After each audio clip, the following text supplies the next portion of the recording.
Oh, you know what I love? Sports. Love sports. Sports. When It comes to Texas A&M. Where are you getting this information? let me tell you. Welcome to TexAgs. TexAgs Live. I feel like I should be listening to the theme song from the Jeffersons. You know, we're moving on up.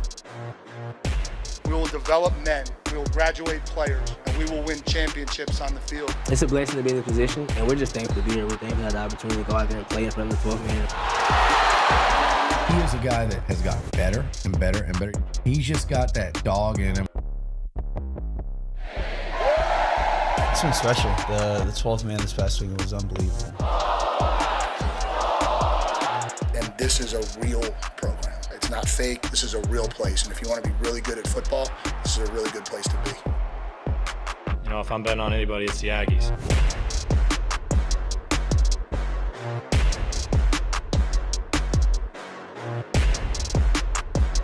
And we're off here at SEC Media Days. David Nuño, Olin Buchanan to start things off. Brought to you by La Casa Tequila. Say it to me, OB. La Casa Tequila. Smooth tequila for the rugged country. Su casa, mi casa. Como no, tú sabes. See? Yeah, but we need to have you over, and you need to have me over, though. That would be nice. That would be a nice start after 4 years. You've not been to my house. I've been to your house, but I haven't been to your house. Okay. They're different. Like, OB, you ready to go? There's that, and then there's, hey, David, come over for a nice pasta dinner. Now, you know, I'll make some gumbo one Sunday. We owe you two, buddy. All right. So it's been a minute since we've done a show together. I'd say 2 weeks, probably. Yeah. You took a week off. And you took a week off. I did. Mine was not vacation per se. It was vacation from the show, yes. But not vacation in the, like, you went to a beach. Yes. I had a great time with my kids at a soccer tournament, but that's not vacation. I don't feel like I got rested, but it doesn't matter. We're here. Here we are. So Jared on Twitter sends this tweet. I think it's interesting the way he phrased it. I know you guys dread this week, but I look forward to watching and listening during the SEC Media Days. And I think for me, and I responded to him, it's a love-hate kind of thing. Because I love the energy. I love seeing folks. I love getting the interviews that we do. I love that it's the beginning of the football season for real. Like, this is now really the beginning. This is the you're at the screen door. Yeah. You know, you can actually see inside now. This is the Godfather 2 in the very beginning with Robert De Niro, right? The Andolinis. That's where we are right now. Okay. But what I don't love about it is the grind of it. But day one, I'm excited, dude. And I think even though I don't love A&M being the last day. Yeah, that's really makes it difficult. It does make the last day a good day. Because sometimes when A&M is like second day or third day, like you get to that last day, you're just ready to go home. Well, so far, I mean, already I'm a little bit more optimistic because I got here early. I brought a sweater. Yeah. Because typically it's like gnome out there. Yeah. And looks like they might have gotten the message. I was down in where have the riders earlier, and it wasn't freezing. So maybe they got the message that they need to raise the thermostat a little bit. It does not feel like we were here 3 years ago. 3 years, right? Yeah. That's ridiculous to me, like how fast these seasons have gone by. It really is. But we're here, and we've got 4 teams to talk about today. We've got LSU, which we've talked about them quite a bit because they're on A&M's schedule. We've got South Carolina, another team that gets a lot of hype that's on A&M's schedule. We've got Ole Miss that sometimes is in the news because Lane Kiffin is just fun to talk about and takes his jabs at everybody, but he has taken them at A&M. And we've got Vanderbilt, who were a surprising fun story last year with Diego Pavia, and Clark Lee's done a really nice job. They are still the B team of today's headliners. Yeah, but you know who may be their top NFL draft prospect for Vanderbilt? Dylan Stewart. Maybe Eli Stowers. Oh, Eli Stowers, yeah. Yeah, who, you know, of course, they're tight end that had such a great year last year, who started his career as a quarterback at Texas A&M. Yeah. May have to speak with him today. I saw his sister play a couple days ago. I went by the A&M volleyball camp for kids. We had family friends at that camp, and Kendall Stowers was over there playing great. So she's the new transfer from Baylor back at A&M. An athletic family. Yeah, very athletic family. Like yours. Well, the kids are. I don't know if the parents are athletic. I'm definitely not athletic. I'm a try hard. Okay. There's a difference. Hey, this is TexAgs Live. We are presented by David Gardner's Jewelers. We're in our, I don't want to say makeshift Rollo Insurance studio, but this is our new look for our road show. And like Nick Savage does not get enough credit, although he gets a lot of credit, right? It's like he deserves more, but I feel like we talk about him all the time. Yeah. Look at this setup he's done. I told him, I asked him, I said, is there anything related to this job you cannot do? Because he's doing such a great job. And then he starts listing all the things he can't do. Yeah, but there wasn't learn about to the take show. a compliment, fella. Yeah. But typically we're in the holistic planning cool zone. We are not there at the moment. But we'll have a cool time here, especially as cold as it gets sometimes. OB, let's talk about the teams, because when LSU and South Carolina to me are the top of mind because of the schedule, Yeah, right? absolutely, because we play them. So to me, LSU is an interesting team for multiple reasons. If you read the reports and what people think from the transfer portal's perspective on defense, they have loaded up. Okay, right. The offensive line, I think people gloss over the fact that they lost four starters. Four starters. A first and a third round pick. I think all four were drafted. Yes. Yeah. And a first and a third round pick. One guy was the fourth player taken in the entire draft. And all I'm going to say to that, Campbell. I'm going to say more than all. I don't know why I just said all, but what I would like to say about that is we don't have to look that far to see a really good offensive line and what happens when you lose them. Because after 2020, going into 2021, which is a popular topic because we felt like that was the rebirth of Aggie football, just came off the Orange Bowl bid, and we thought maybe an upgrade at quarterback. That maybe never happened because the offensive line took so long to get going. When you make that many changes at one of the most important positions in football, position groups, it's not something you can just gloss over. I think you're expecting a lot. If you're expecting the offensive line, even with the new guys, I know they got a guy from Northwestern who's highly touted, but just to expect the new guys to be as good as the old guys, especially when the old guys were all drafted and all the things we were just talking about. And I think Garrett Nussmeier is a very, very good quarterback. Conceivably, the first quarterback taken in the draft, although I think the other kid that's going to be here today, Lenore Sellers, may have something to say about that. But we saw, like a lot of quarterbacks, like almost all quarterbacks, he becomes very, very average under pressure. Yep. Right? And mistake prone under pressure. So can they expect better pass protection without Will Campbell and Emory Jones? I would question that. I would question that as well. But I think a lot of times people like to write their storyline and they don't want to come off of it. Just because a guy wasn't good last year doesn't mean he won't be good this year. That's true. And just because a guy was pretty damn good last year does not mean he'll be pretty damn good this year. That's right. You're starting all over, but of course, it's like it's like what the investment companies always say when their stocks say, past performance doesn't guarantee future results, but they are a very good gauge to measure what may happen. So I think Garrett Nussmeier is really good. He may be this year that he may never be under pressure. He may be a guy that learns to just throw the ball away or take it and run or whatever and live to play another down. And that may be that may be the next step for him in his development. So, you just don't take anything for granted. Now, here's a follow-up, not about LSU, about South Carolina. Was last year a one-off? Not necessarily for Lenore Sellers, but for them, because when you lose as much talent as they lost off that defensive line, regardless of Dylan Stewart being back, okay, when you have questions at running back, you don't even know if your guy is eligible, like the guy who's supposed to replace Rocket Sanders. And yes, Lenore Sellers was great the last 6-7 games of the season. He was fantastic. He developed.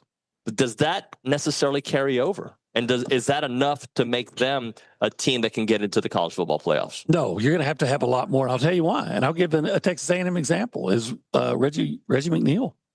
Yeah. I mean, remember how good Reggie was, especially as a freshman, and then he came in. So you just the quarterback position's fine, but they weren't fine all around him. Correct. And the question for South Carolina, they had a significant losses in their offensive line. The difference between them and LSU is their offensive line wasn't nearly as touted as LSU's offensive line a year ago. Their receivers are not, at least in my opinion, haven't been in nearly the caliber that you'd get at LSU either. Right. You know, their receivers are okay.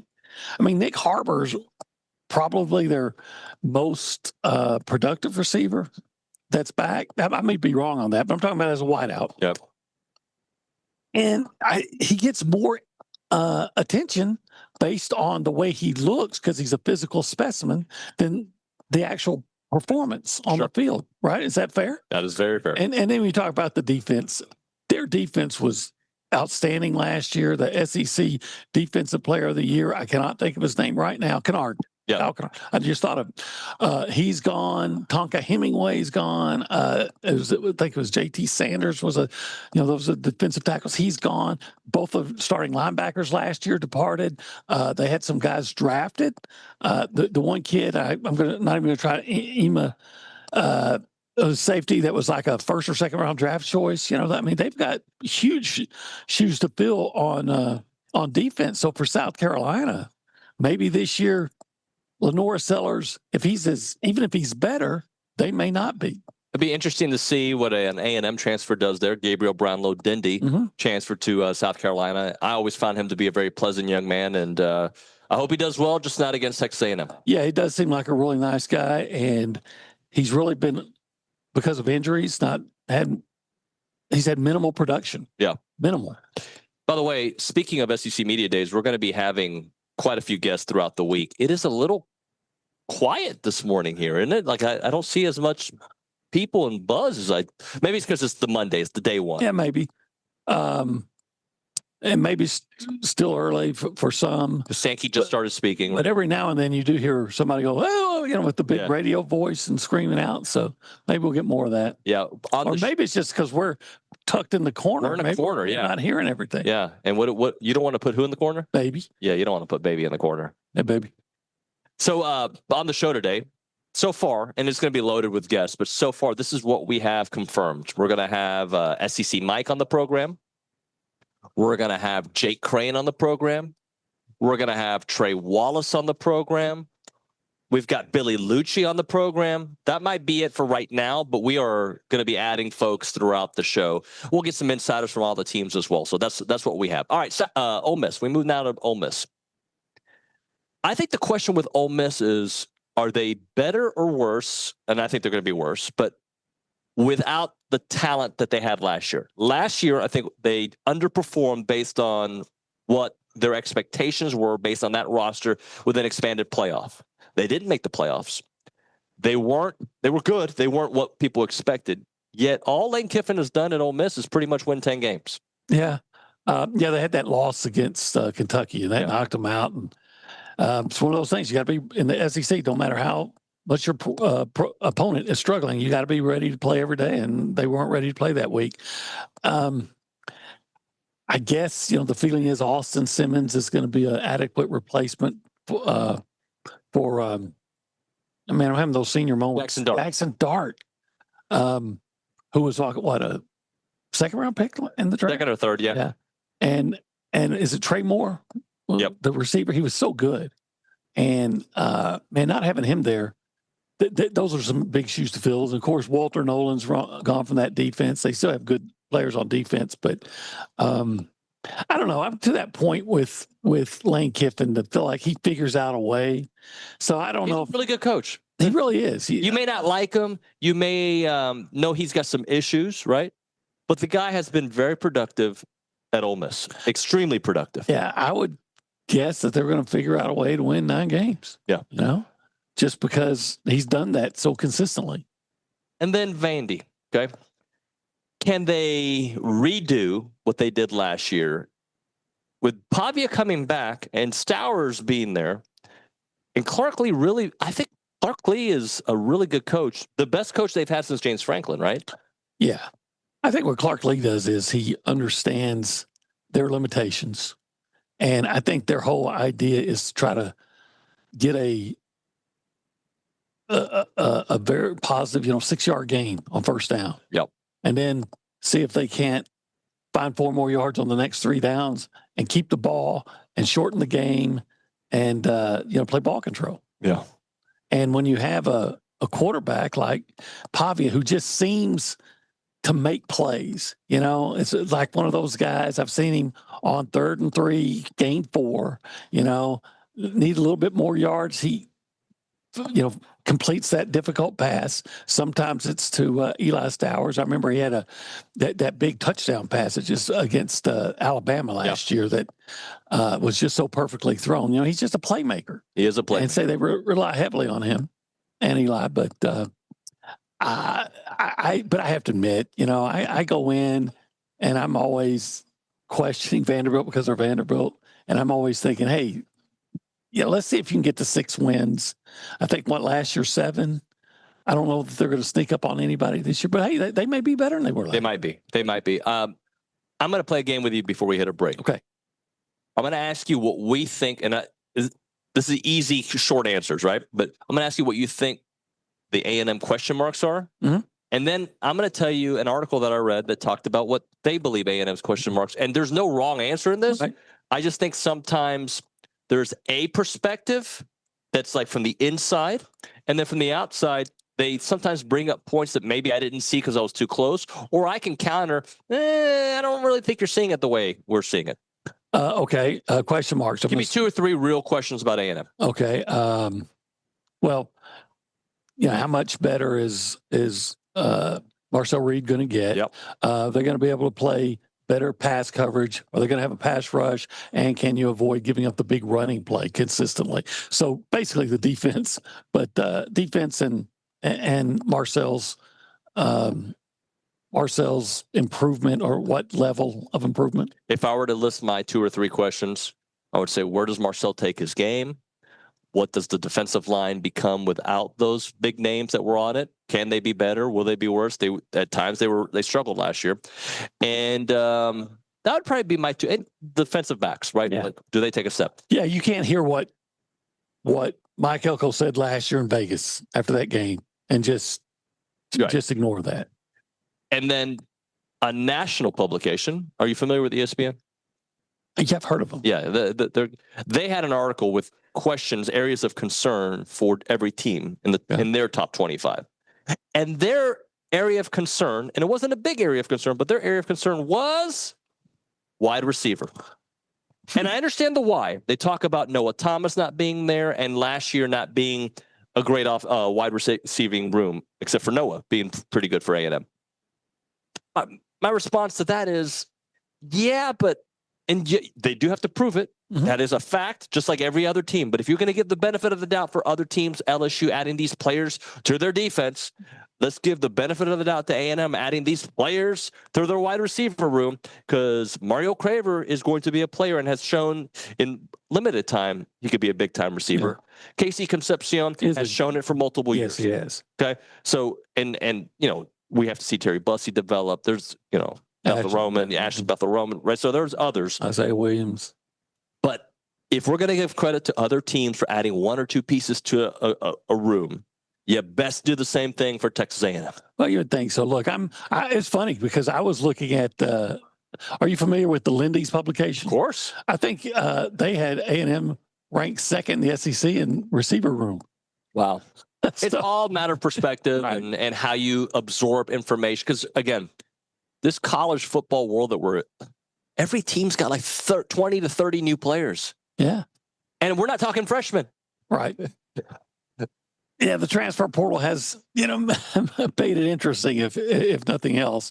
I personally am very optimistic about the receiver room because I watched Casey Concepcion play a couple of years ago at North Carolina State. I remember going, wow, that guy's amazing. Yeah. And now that he's here, and I've heard nothing but really good things about him. And I saw enough out of Terry Bussey last year to say, okay, I see the ability there and why he was a 5-star guy. If you get him the ball, things happen. You know, and he wasn't even supposed to be a receiver. Yep. So after a whole year of getting used to playing that position, I do see great possibilities. But again, they're just possibilities. Yep. All right, let's do this. Let's hit a break. We'll come back. I'm sure we're going to work the room here in a moment and get some folks, and we'll load up with SEC Media Day content. Right now, I kind of miss talking to you about 1775. There was a post on TexAgs about the best barbecue in College Station, and literally it was 1775 after 1775 after 1775. Yeah, I wanted it so bad last week that I got in touch with iDoc Mike. Yep. I said, my friend iDoc Mike said, "Hey, let's go out there. Let's go get. I need a fix. You need fixings with fix. Yeah, and all the fixings. I need that barbecue fix and all the fixings." So we drove out there and we learned that last Thursday, I think it was, and we learned that they were on vacation. It's okay. So makes you want it more. It makes me want it more. Yeah. So when I get back to College Station, I think they're on vacation until maybe the 16th or 17th. So when I get back in College Station, they're going to be open again. And if at all possible, I'm going to have to make my way over there because I need that succulent brisket. And I love that jalapeno cheese sausage and the pork ribs. Yeah, yep. And of course, that queso mac and cheese. They're open Thursday through Saturday. 11 a.m. until they're sold out. Yeah. Online ordering turns off at 10 a.m. You can go there, 8203 Raymond Stelzer Parkway in College Station, 979-492-6241. It's 1775.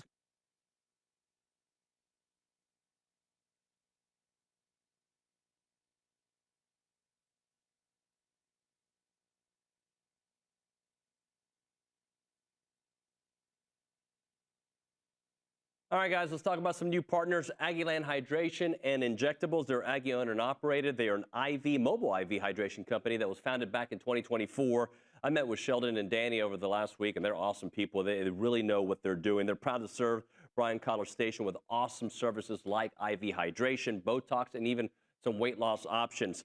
Whether you're looking for a quick boost of hydration or dehydration preventative, they can tailor an IV cocktail specific to your needs. And on a busy weekend, I know some of you guys might be partying a little bit too much. If that's the case, an IV can be one of the easiest ways to ensure you're receiving all those necessary vitamins and minerals to make you feel better.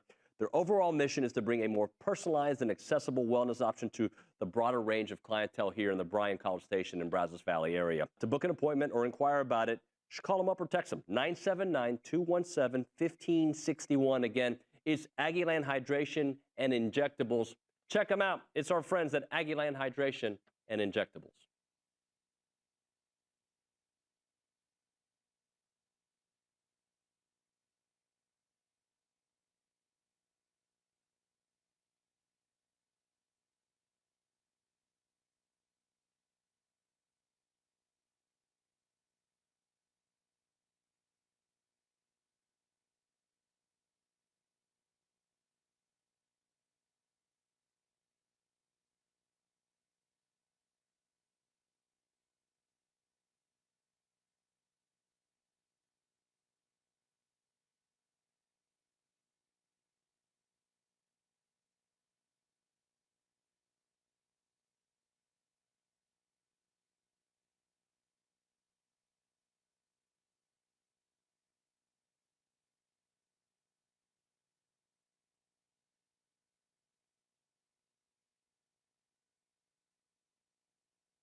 All right, we are back here on TexAgs Live. You like Zach Top, OB?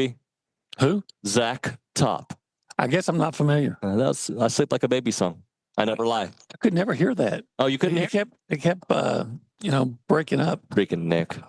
Hey, it is SEC Media Days, and we're here thanks to our friends at La Casa Tequila. Appreciate them.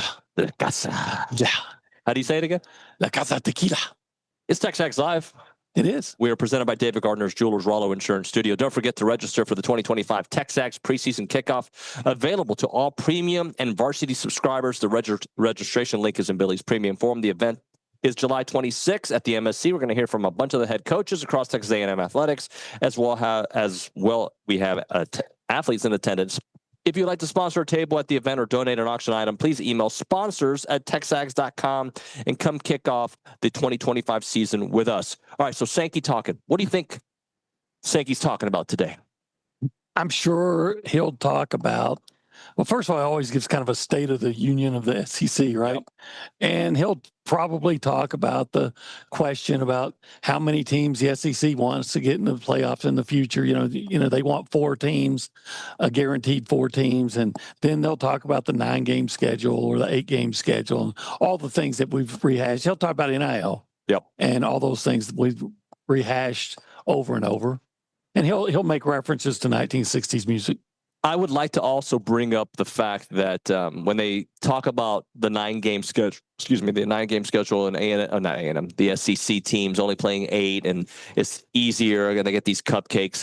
I did want to bring up that pretty much all the SEC teams, if not all, almost all, have big-time non-conference games on their schedule this year. Okay, and that's typically normal for SEC teams. Yeah, they were told to. Yeah, years ago, always schedule at least one other Power 5 opponent. A&M, of course, is playing Notre Dame. Texas is playing Ohio State. I've got some games, so I'm just going to throw them out. LSU's got Clemson. So Texas, Ohio State, August 30th. Okay, and that's a rematch of the semifinals from last year. Auburn at Baylor. It's a big game because Baylor's a lot of people are picking them to win the Big 12. Dave Aranda said this is the best team he's had since he's been there. Okay, interesting. Alabama at Florida State. I don't know what you think about Florida State. I think it's going to be a beatdown. I think it'll be a beatdown as well. But 14 months ago, we would have probably said that's a hell of a matchup, right? Like, regardless, because of the trajectory that Florida State seemed to be on. Right. LSU at Clemson. The Battle of the Death Valleys. Right. And that's on August 30th. Battle of the Death Valleys. Virginia Tech, South Carolina. I don't. Yeah, but South Carolina is also going to play Clemson. Yeah. Later. And that's the Beamer Bowl, by the way. Yeah, that's right. Shane Beamer versus his dad. His dad, yeah. All right. Kansas and Missouri. They're out the record books. It actually is a pretty nasty rivalry when they play.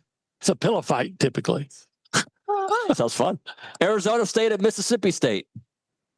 Didn't they play last year? That was a good game. Yeah, and what did Arizona State do last year? Yeah, they damn near beat Texas for the in the what was that been the quarterfinals? The quarterfinals, yeah. That was a hell of a game. That was a hell of a game. But they don't have Scatterboo. No. I just like saying Scatterboo. It's a good name. Yeah. Michigan at Oklahoma on September the 6th. Another one. It's a big game. Both teams with new quarterbacks. Vandy at Virginia Tech. Okay. Sure. Wisconsin at Alabama. That happened last year. Yeah. That's when Tyler Van Dyke got demolished, as did Wisconsin. I think that's going to be another beatdown. Maybe you're familiar with the September 13th game of Texas A&M at Notre Dame. Looking forward to it. Florida at Miami. Okay, yeah. Now, Miami won that one last year. Yep. And Florida will also play Florida State. Another Notre Dame game on the schedule for Arkansas. Arkansas has a couple of Power 5 opponents, I think. Who else they play? They play somebody else good. Yeah, they do. Or at least is it Miami? No. I'd have to look at their schedule. Yeah. They got somebody else besides. Kay can put up the schedule that are up on the board, and we can look at it. But you are right; they do have another one. But my point being is that it's not like a lot of these teams are not taking on national names, right? Like Michigan, regardless of what you thought about them last year, and they finished the season much hotter than they started. Right, the team that Texas played early on, Michigan, is not the same Michigan team that they were at the end of the year. But it's Michigan. It's Florida State. There's the schedule for Arkansas. They're playing Notre Dame, and who else are they playing? Okay, maybe I was thinking Memphis. Come on, throw out the record. Actually, Memphis is a pretty good team, though it's not what I was thinking. So, in fact, they could lose that game to Memphis. It's the fact that Notre Dame has a couple of SEC teams. Yeah, maybe that's what I was thinking. But anyway, hey, let me ask you. I'll answer. So, what do you think? Do you think the SEC should go to a 9-game schedule or stick to 8 games? Because as long as they continue to play a Power 5 opponent. You know, I actually change my mind on this often because I just want. Can I just be a fan for a moment? I'm just gonna be a fan for a moment. Okay, I want as many easy wins as possible right now. Okay, I'm just gonna look. I just want to feel good. Okay, Missouri last year won 10 games with a cupcake of an SEC schedule. Not a cupcake schedule, but for an SEC standards, a cupcake schedule. I just want to feel that again. Okay, I don't care how we get there. So when you ask me, I think to keep everything, if college football is moving in this NFL direction, yes, I do think all these conferences need to have a 9-game. What I would prefer is keep everybody at 8 and throw in a Big Ten matchup and throw in a Big 12 matchup, or and then maybe it alternates the next year to ACC. But that's what I would prefer. But yeah, I think you have to go to 9 games to make this happen, and then you just gotta, in your mind, have to recalibrate what stats should be and what standings should be. Because if 10-2 was always considered, the benchmark of a great season, under that scenario, 9-3 might be considered the benchmark of a pretty great season. And I think if that happened, that then you would see that the SEC without a doubt go. I think you will eventually, but I think they'd be on board to say, yeah, we're going to go to a 9-game schedule. But what they don't want is to say, look, I've got a 9-game schedule, and that schedule or an 8-game conference schedule, and that schedule includes Alabama and Georgia and Florida and Texas A&M. Yep. Okay. And you are Indiana, and you've got a 9-game Big Ten schedule, but it's chock full of patsies. And so when they're 10-2 and I'm 9-3, having lost, to Alabama, and who gets in? We got to hit a break here, but just out of curiosity, the NFL for years, the AFC South was a cupcake, or it was a terrible division, and whoever won it wasn't expected to do much, right? Many years of the Texans, winning a lot of games and just not expecting to do much. It happens in other leagues and other sports, and it just takes care of itself in the postseason. Right, but college football is different. Yeah, because you don't technically. I mean, there's only 32 teams, and you're going to play. You get a better representation of who you might be playing. Sure. Than you do in college football. All right, let's hit a break here. Daily Company, they're a family-owned, licensed, and insured business that wants to offer you all the HVAC you can imagine, electrical and plumbing and generator services that is available 24/7. Their HVAC includes thermostat repairs, refrigerant leaks, furnace failures, and seasonal tune-ups. On the plumbing side of things, you got the leak repairs, the clogged drains, the water heater, the installation and the maintenance to keep those pipes in top shape, electrical wiring, outlet repairs, upgrades for safety and efficiency, and of course, generators, repair, maintenance, installation to ensure preparedness for power outages. They take care of Bryan and College Station, Austin, and Houston. Upfront pricing with no surprises. What you need to do is contact the Daily Company at 979-2060-2020. That's 979-260-2020. Or go visit them at godaily.com to experience the daily difference.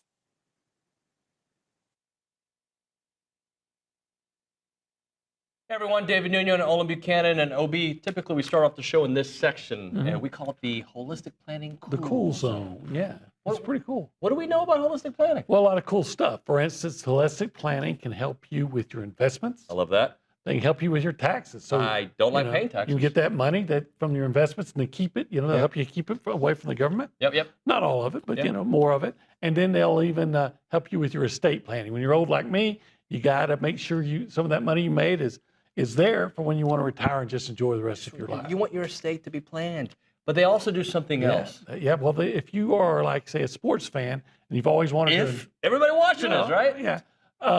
And you want to. Always dreamed of being an owner? Well, in a certain way you can, because they will broker the deal for you to invest in pro sports. Yeah, what you need to do is check out investinprosports.com. That's where you can get all the information if you want to invest in a team. I don't know what team. He'd probably try to buy the Cowboys.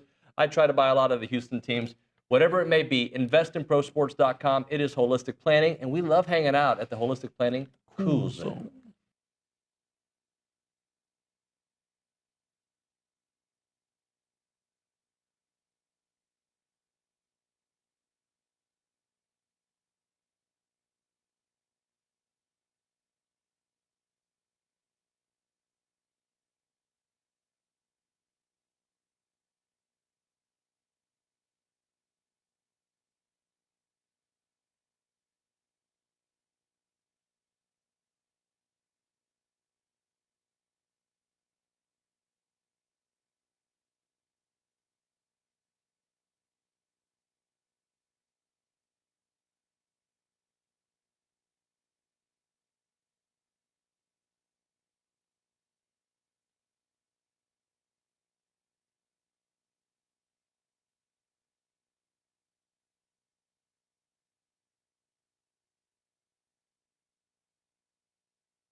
What do you know about Turnpike?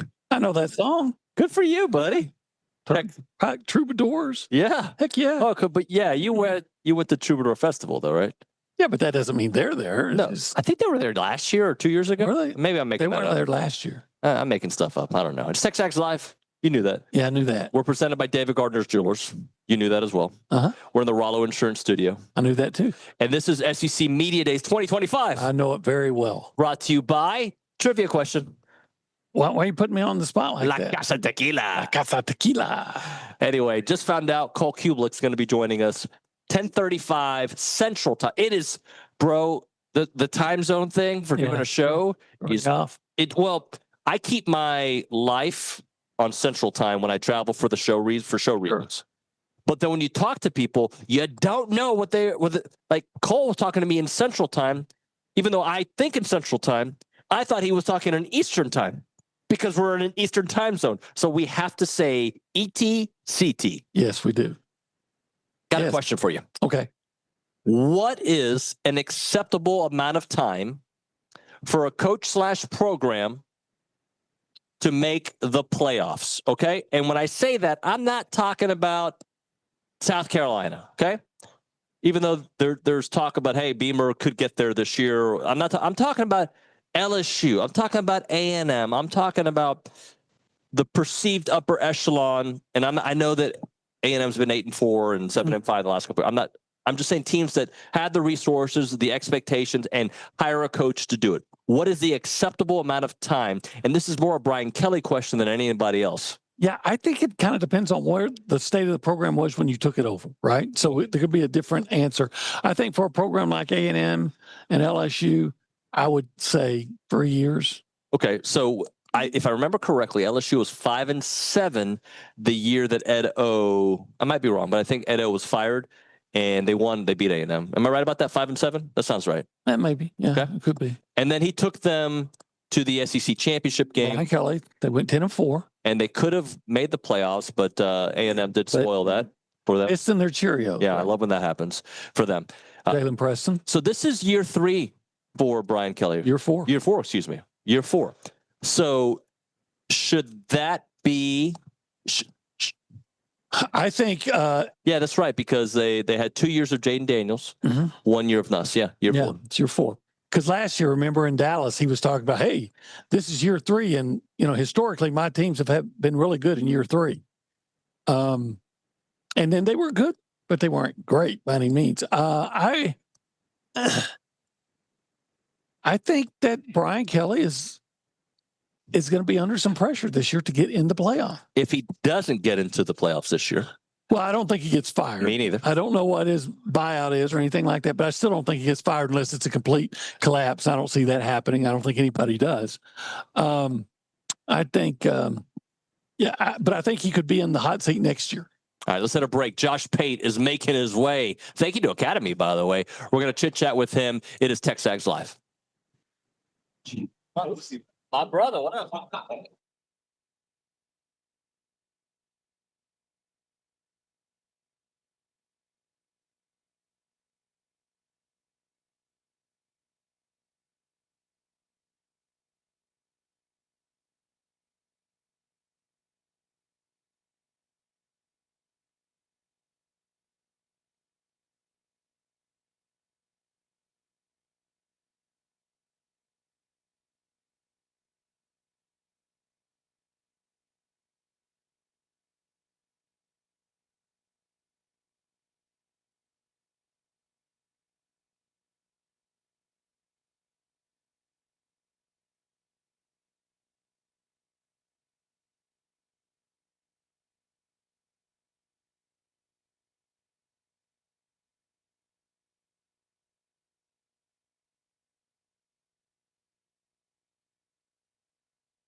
SEC Media Day is brought to you by La Casa Tequila, TexAgs Live, presented by David Gardner's Jewelers, Rollo Insurance Studio. This is the NASCAR segment because it's around the SEC, presented by the Jackster Group. But when Josh Pate joins us, it's brought to you by Academy Sports and Outdoors.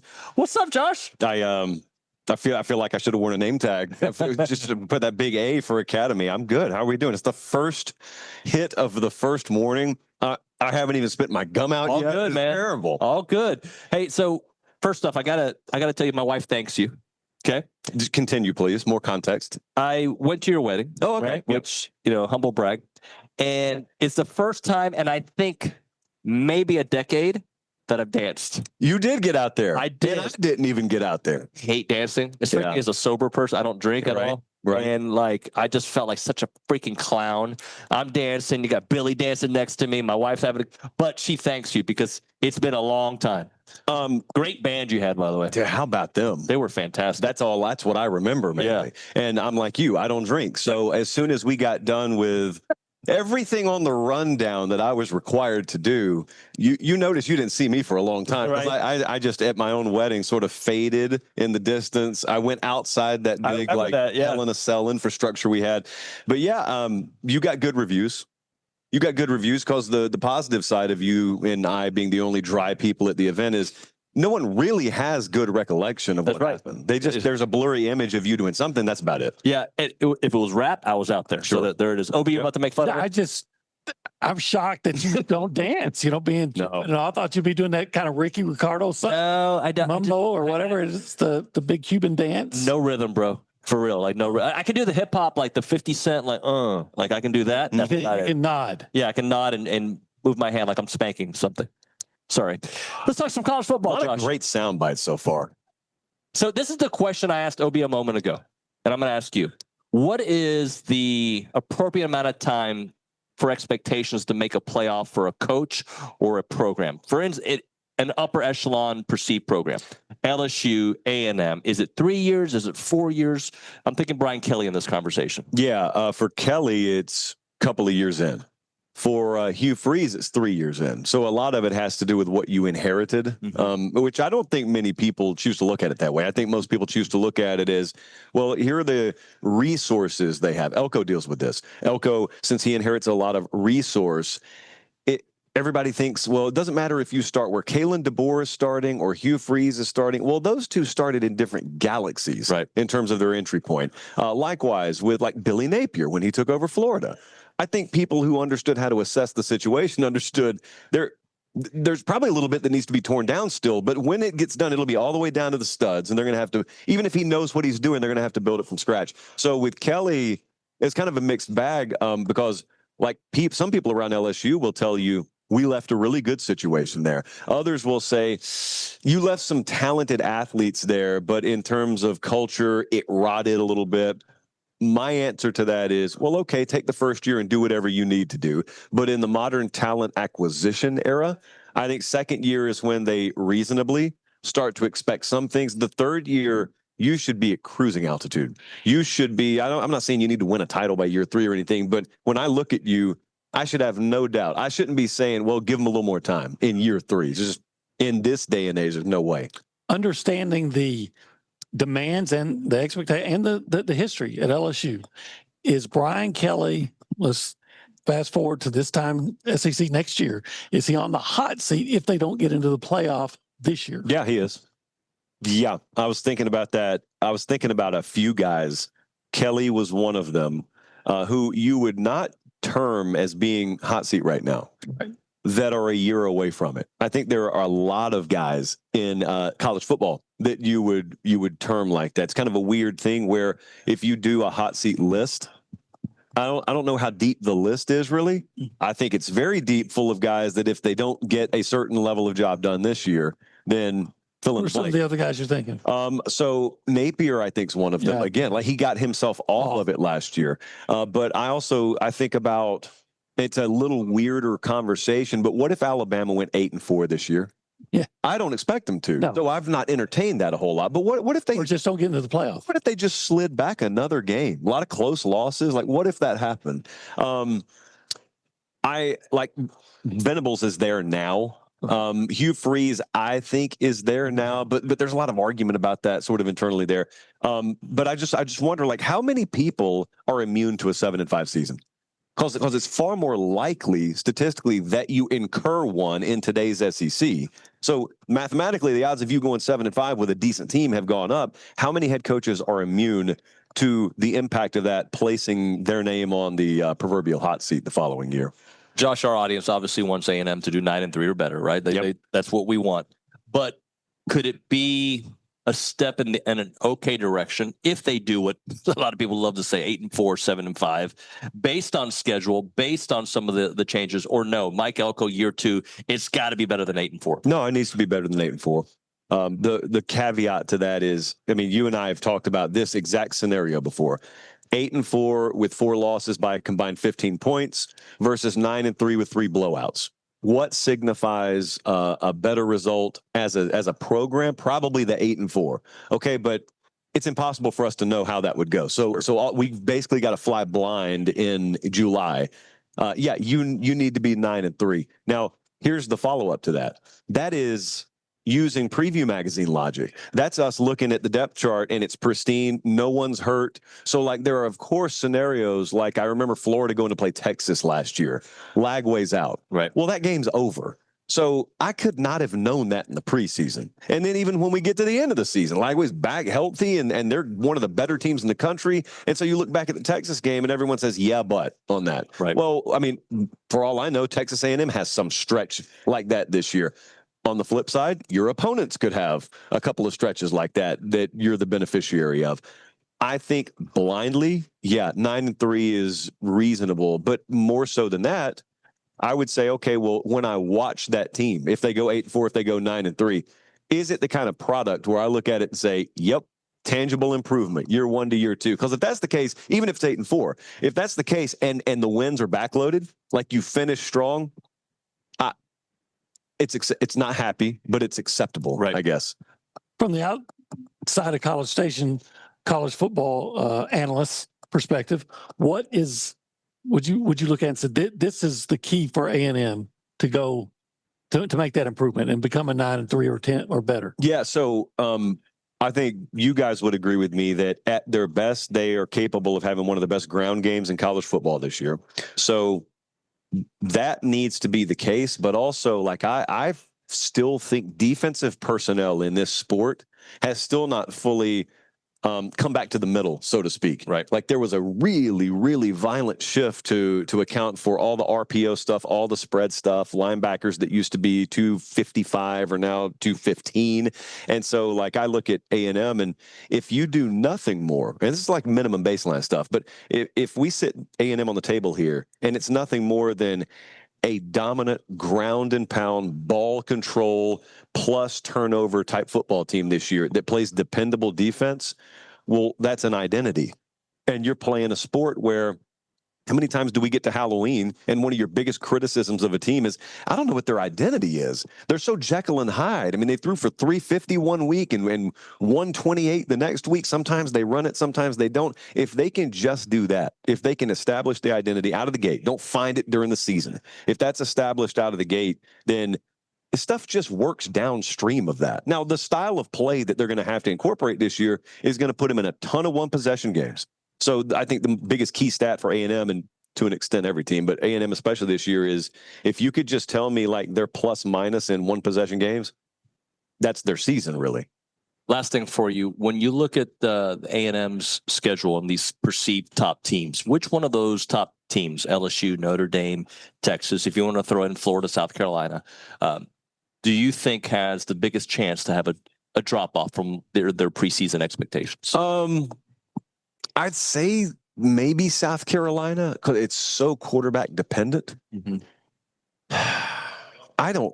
I think a lot of people's answer, well, tell me if you agree with me on this. Do you think a lot of people's answer would be Notre Dame? Just because blindly you're used to Notre Dame. I mean, we had trained ourselves. I would agree with this, by the way. You had trained yourself to think the ceiling of Notre Dame football is below that of national championship in the modern age. Correct. So then they made it there last year. the natural inclination is not to automatically change your mind. Your inclination is to say, all right, that's like pulling a rubber band, and they got almost back here, but it's going to snap back to reality this year. I actually don't fully agree with that. So I still think they're a tough out this year. I'd say South Carolina, with the defensive talent they lost, with how unproven they are at receiver, with how up in the air the whole running back situation has been. Like Lenore Sellers, I mean, if he's an All-American, okay, but that's literally what he's got to be. You can accept nothing less from the quarterback position for them to meet expectation then, and just be as good as they were last year. Josh, great stuff, brother. Yes, sir. I appreciate it, you guys. See ya. We'll hit a break. We'll come back with SEC Mike. It's TexAgs Live.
And we're back, I think. TexAgs Live presented by David Gardner's Jewelers, Rallo Insurance Studio. SEC Media Days brought to you by La Casa Tequila and my buddy, SEC Mike, Michael Bratton on the show. What's up, bud? Hey, doing great. I think I had too much of that tequila last night or something. I can't wake up. Were you at that Beyonce concert? Were you partying with Bay? No, they wouldn't let me in there. Hey, man, I want to talk a little bit. Look, we'll get into the teams that are talking today and get your thoughts on A&M. I know I've seen a lot of your stuff recently. I think you're pretty high on A&M. Yeah. But just the growth that you guys have had, that SEC podcast, you and Shane, and your growth. Consider when I met you, where the show was and where it is now. Just talk a little bit about your growth. Yeah, it's wild. I mean, I'm kind of in disbelief, to be honest with you. But, yeah, I mean, it just keeps getting bigger and bigger. And I struggle to wrap my head around that we're somewhat respectable in this industry now, because we literally are family and we're just piecing it together. I mean, I love the fact you got a whole setup here. You got a crew. We don't have that. We would like it. It's coming. Maybe one day.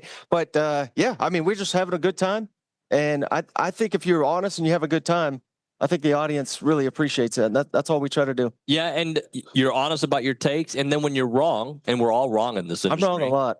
Well, I mean, you kind of to be good at this job, don't you have to be wrong sometimes, though? Like you have to, your emotions have to match the energy and team. That's why we love sports, because it isn't predictable half the time. Right. And when you're doing 16 teams, you're basically, you got a lot of takes on a lot of teams, a lot of players, a lot of coaches. So yeah, definitely get highlighted on the wrong. And I've been wrong about A&M seemingly every year, and they keep fooling me. Right. But hopefully I'm not wrong this year. Last year you were a little wrong on Texas, if I remember. Yeah.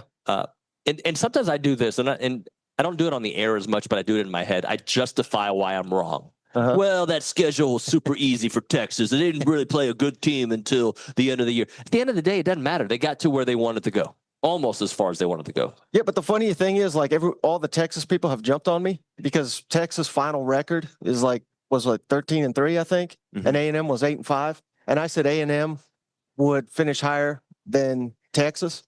It came down to that last game, and I mean, Texas completely controlled it. But had A&M won it, I would have been dead right. That's exactly what I was saying. So, yeah, maybe I think I just did what you said you do sometimes. Well, you know, the interesting thing about that game is while Texas did control it, a play or two, and this happens often, so it's not isolated to A&M, a play or two different, and that game feels different. If A&M kicks a field goal on that first drive, or if they have a better play call on 4th and 3, or later on 4th and 1. Right.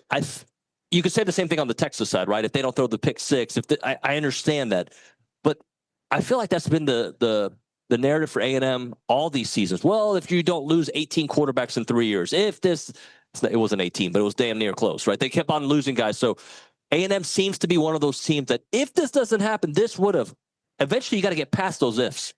Well, yeah, not only that, I mean, I think it's so hard for people to look around the fact, and heck, I've said it myself, Texas 8-4. It's kind of fun to say, but that's not really on Elko. I mean, last year, certainly, but the history of it is not on Coach Elko. And I look at 7-1.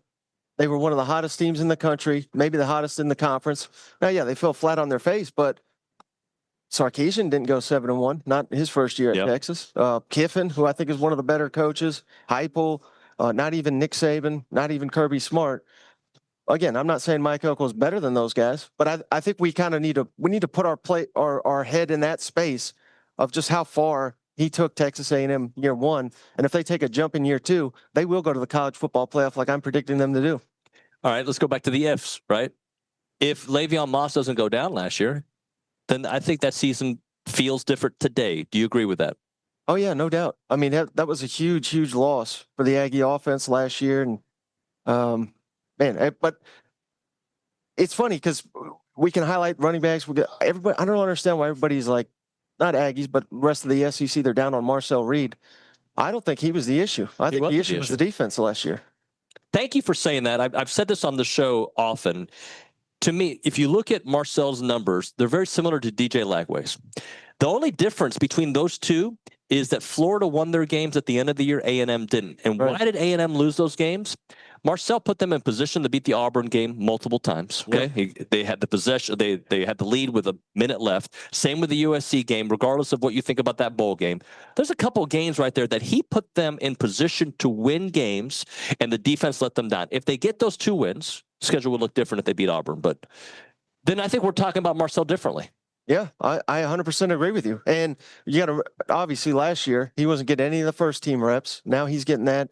It's not only year two for him, it's year two for everybody in that offense. So I don't think he's going to be like the top quarterback in the conference, but I certainly think he'll be a top half quarterback in the conference.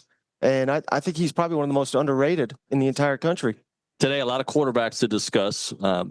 Nuss and Lenoris are considered the top guys, if not for Arch, right? Do you believe in both of those guys? Because there are some question marks around Nuss. There are question marks around Lenoris as well. How much belief do you have in those two? Lenoris Sellers, I'm over the moon for him. Okay. I think he's the best. And that look no further than the A&M game. Yeah. We just had one of the South Carolina linemen on our show. And we said, man, A&M missed about 8 or 9 sacks in that game. You can't get him to the ground. And I was joking with him that probably, can he get Lenoris to the ground? He said, no, not really either. So, I mean, it is what it is. And he's not just a physical runner. He can really throw the football too. So I think Lenoris Sellers is the closest we've seen to Cam Newton in this conference. I see that, but there's a part of me that for some reason, and maybe it's just because it was recent, thinks KJ Jefferson too. Like he had this promise and then the pieces around KJ kind of disintegrated. Yeah. And there are some questions around the rest of South Carolina's offense. Oh, yeah, without a doubt. They're replacing the interior of the offensive line. Receivers are young. And, you know, there's an ongoing waiver with their running back. I still don't know if that's been resolved. I don't think it has yet. So, yeah, I mean, all that is fair. But would you rather have an elite quarterback or not? I certainly would rather have one. Yeah. And do you put Nuss in that elite quarterback category? Honestly, no. In college, I like a guy that can run the football. Yeah. And that doesn't mean you can't win with I don't want to call him a statue, but that's kind of what he is back there. Pocket passer, yeah. But we all know that the legacy, the background, the pedigree. I'm not saying he's a bad player. I think I've got him as a top 4 quarterback in this conference right now. So I think he'll put up prolific numbers. I'm not really a big believer in LSU. Yeah, I'm not either, but I keep reading, and again, it's other people's perception. So I do this in the preseason. What do I think? And then what do the masses say? Yeah. And oftentimes I've been wrong about A&M because of what I thought and what the masses have said, and they have been right. Jimbo's offense, whatever it may be. I look at LSU, I'm like, you can't just replace an offensive line like that. And then you got this influx of talent on defense. It doesn't necessarily mean it works. It's been a problem on that defense for a couple of years. Yeah, not only that, but they're trying to revamp the receiving core as well. They do. Aaron Anderson's a really good player, but aside from him, I believe they're losing 4 of their top 5 receivers. It's very difficult to just plug and play at receiver. Now, we've seen people like Sarkisian do it. Sarkisian and what they're running at LSU is a little bit, that's a poor comparison. You know what I mean? Sure. So can these guys come in immediately? I seriously question that. So you think LSU is what they've been the last couple of years basically this year, or do you think they take a step back? Yeah, I mean, I don't think they're going to fall off or anything. 8-4, 9-3 type. I think their schedule, I don't know why it doesn't get talked more. Obviously at Clemson week 1, at Ole Miss. They haven't won at Ole Miss in like 6 years. Yeah. At Alabama crushed them last year. At Oklahoma, who I think Oklahoma is going to be much improved this year. A lot of landmines on that schedule. All right, let's talk Oklahoma. They're not talking today, but just when I think of Oklahoma, I have this problem of I know their schedule. In the back of my mind, I can't get past that schedule. How do you look at their schedule and their potential and kind of match where they could be? Well, because it's the offseason, we got to have something to talk about, right? So we just look at all these schedules and we say, oh, this one's tough. This one's not so tough. I've been doing this long enough to know we don't know anything. You know what I mean? Yeah.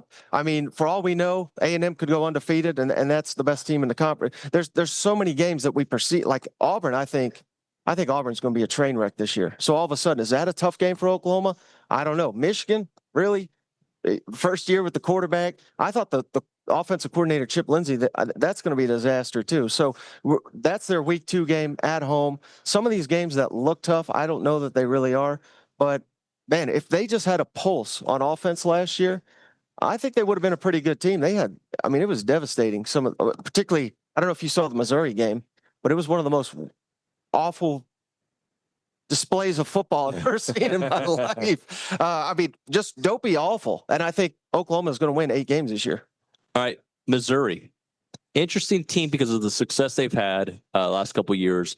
They have an easier-ish schedule. Yeah. But they're replacing all the names that we knew about Missouri. Right. And I think last year was the year for Missouri, and they missed it. They missed it poorly. Now they're putting all their stock into Bo Pribula. He might be good, but he's never been in that spotlight. Yep. They're another one. Can you plug and play at running back? I think you can. Receiver, a little bit more difficult. Offensive line, certainly I think more difficult, but that's what they're trying to do. Their defense could be really, really good, but it was good last year, and they still lost. I mean, some of the Alabama, A&M was a beat down. Alabama was probably even worse. So I don't have much faith in Missouri. I really don't. Yeah. Texas, they're getting a lot of the love, and it's deserved. I have my questions about Arch because we haven't seen it, right. In long stretches. I have my questions about that offensive line. I don't really have questions about that defense. Where are you on Texas? Yeah, I'm right there with you. I think the defense going to be one of the best, and considering the schedule. And again, I don't mean to mock their easy schedule, even though it is easy. And the offense harder than last year, though, for sure. Yeah, well, it is. But some of the quarterbacks they're facing, they should be able to handle most of these teams, I feel like. And I think they're going to be really good running the football. I'm right there with you, though. I don't think Arch is going to come in here. I'm sure he'll be great, but I don't think he's going to throw 40 touchdowns and 5,000 yards and win 2 Heismans this year like some people think he will. I think if he comes back for a second year, I think he can be all that. This year, I think they'll rely on the ground game and the defense. Texas, I have them going back to the SEC championship, but I don't have them being number 1 in the conference. My gut says that they are further along in the process than Ohio State, even though Ohio State beat them last year. Ohio State will have them at home early on. how much of I know you're an SEC guy, but how much of that do you believe? Yeah. I mean, that game is going to be so critical, not even for Texas or Ohio State in my mind. It's SEC versus Big Ten. And we need some, I need it. I need it bad. I mean, I'm sure you won't be rooting for Texas in that one, but I will be, because the SEC has. I'm going to be wearing Buckeye. SEC's taking a step back. We need these games. That way we never have another season. You know, again, will that game factor into the playoff? Probably not for those two, but it could for an A&M. It could for an Indiana or some stupid Big Ten team. You know, whoever wins that game, I think the perception could change for both conferences. Could the A&M Notre Dame game factor in the playoffs? Absolutely. That's another one. Yeah. And I think that really hurt the SEC, and I think that's. I mean, Notre Dame obviously had a really good record, but I think that really helped them with the committee as well. How shocked were you that it didn't work out with Connor Wigman? Honestly, not too much, because I didn't think he fit Colin Klein at all. That always seemed like a interesting fit. What do they say? A square peg, round hole. I mean, it just didn't make any sense to me. And I had heard rumblings, that Marcel Reed was a guy. So no, that didn't really surprise me too much. Although I still believe in Connor, and I think if he was in a different offense, I like at Houston, he's going to do. I think he's going to do real well there. I think he will. Yeah, I think he could be great. All right, let's kind of talk about the other teams from today that we haven't talked about. Vanderbilt with Diego Pavia. It's weird for me to talk Vandy because I don't ever take them serious, but I love Pavia. I love Clark Lee. Like, there's something intriguing about them, but I still don't take them that serious. No. Well, here's something, Would David. You? Oh, absolutely. Okay. And something a lot of people have not recognized for whatever reason, they return more production on offense and defense, both, than anybody in the conference. Now, their offensive line is basically totally rebuilt. Now, that could be an issue, but they essentially run the triple option out of the shotgun. That's an offense that you can kind of disguise weakness at an offensive line. So I'm not even too worried about that. And just the style they play, I love it. I think that is what Vanderbilt should forever be if they want to compete in this conference. I think they win 7 games this year. So when you talk about remaking their offensive line, Texas remaking their offensive line, can you remember instances? The only one I can is Notre Dame last year, but of a team that has a new offensive line that doesn't take a step back. Yeah, I mean, it's hard to come up with, but here's the thing, David. I mean, I've heard, I listen to people like Cole Cubelic. Yeah. They're way more knowledgeable just in general, but really on offensive line than I am. He's right. Yeah, he's on. And everybody just says it's like a epidemic of poor offensive line. So I think 10 years ago, I think that could have been a real issue, but now I don't know. Now I'd obviously much rather be in A&M's position where I'm bringing everybody back. That's how Tennessee got to the college football playoff. They had a really good offensive line, at least run blocking. And they could run, yeah. Yeah. So, I mean, I would much rather have that. But I really think you can kind of work around an offensive line, as crazy as that sounds. Yeah, I think it's going to work in A&M's favor, and I don't know how it's going to hurt an LSU, a Texas, a Vandy. Let's close out with Ole Miss.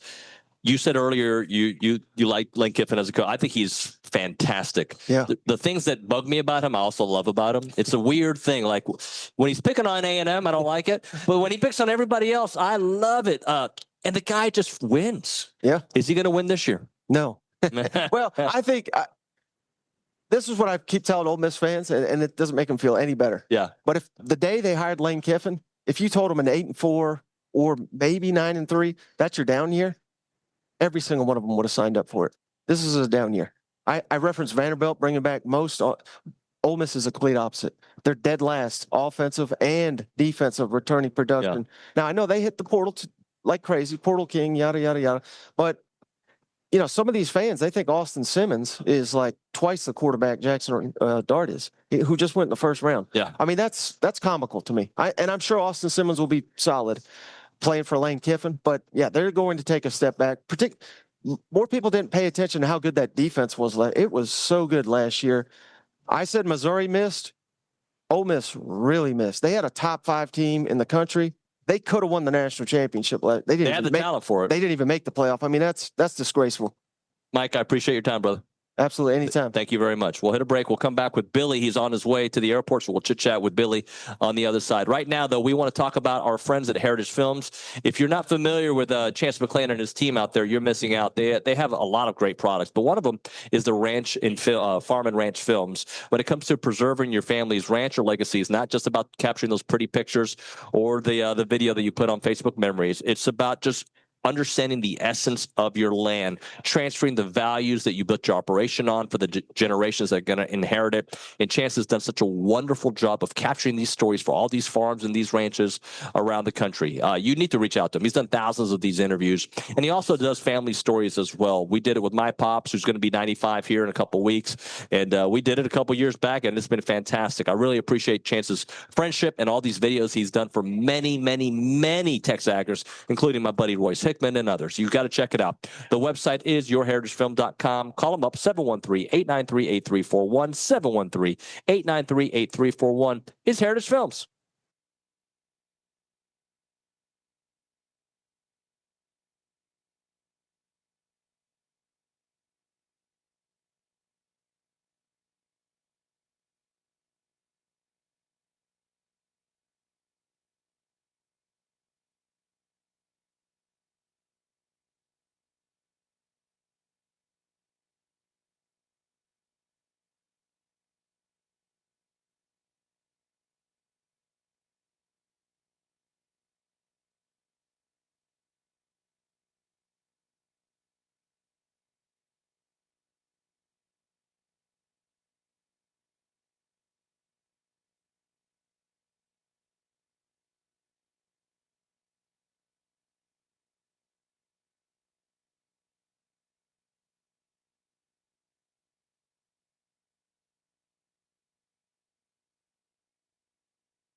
As a reminder, the final segment of the program is brought to you by Double Dave's. That's at 10:50. But right now, caller number 12, 979-693-1150. We're going to hook you up with your choice of a dozen pepperoni rolls or a large one-topping pizza from Double Dave's. They've been serving Aggieland since 1984 with your favorite pizza and, of course, those world-famous pepperoni rolls.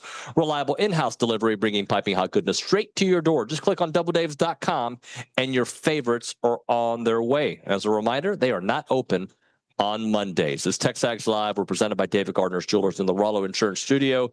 It is hour number 2, and we appreciate everybody listening in here on SEC Media Days, presented by La Casa Tequila, the spirit of the hunt. We should have Billy Liucci on the hotline here in a moment, the Buppy's Catering and Bartending hotline. So we'll get with Billy here in a moment. So a couple things we've done on the show today. Hour number 1 started off just kind of getting the, like an old man warming up to go for a jog, right? The knees aren't working. Everything kind of hurts. It was kind of a slow start. And then we've just been hitting you left and right with an awesome interview with Josh Pate to close out the 9 o'clock hour. We started things off with SEC Mike, and that was a fun conversation. Cousin Shane is going to be joining us at some point this week. He just acknowledged that a little while ago. I always love talking to him. And on the remainder of the program, should have Billy here momentarily. JD Pickell is going to join the show sometime after Billy's interview. And then after that, we'll have Jake Crain on the program, and we'll have Trey Wallace on the show, and we'll close out today with Cole Cubelic. So that is a loaded day, plus some insiders going on.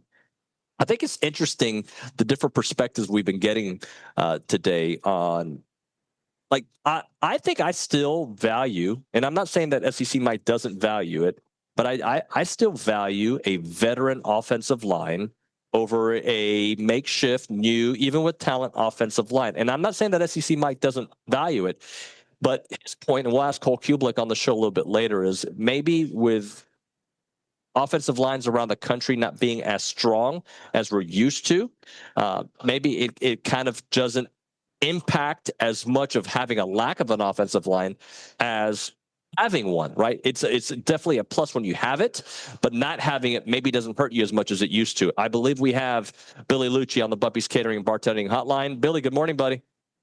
Morning, Dave. How's the journey? Oh, it's good. It's good. Just driving. David, I was just listening to I was listening to you and SEC Mike, and I was listening to what you just said. That's not true unless you were to say the defensive lines around the country were weak. And like the top tier teams had weak defensive lines.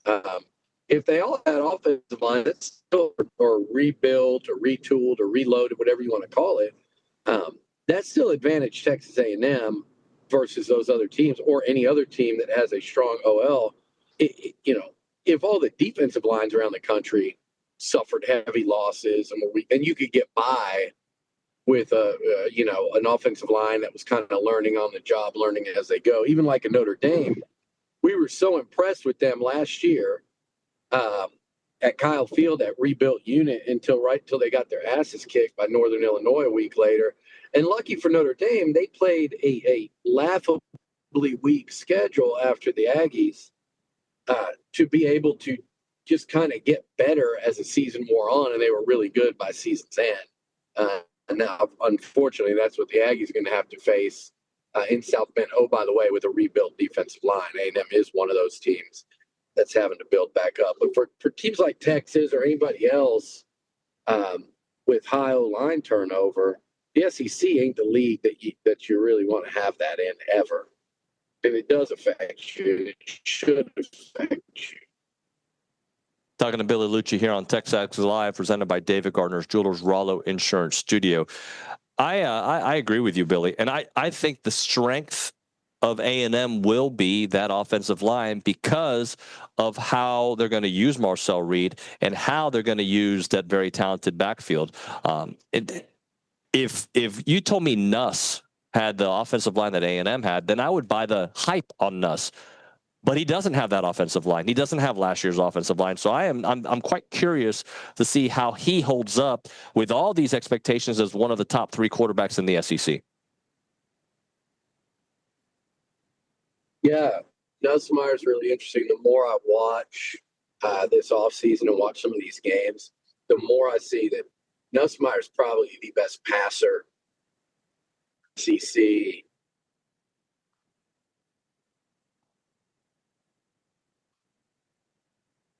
Looks like we've lost Billy. He is on that corridor between Houston and the airport. So we'll try to see if Cade can let me know when we get him back. But look, Nuss can make all the throws in the world, but you do not have to go that far back and just think about the A&M game where you saw the high. There you are.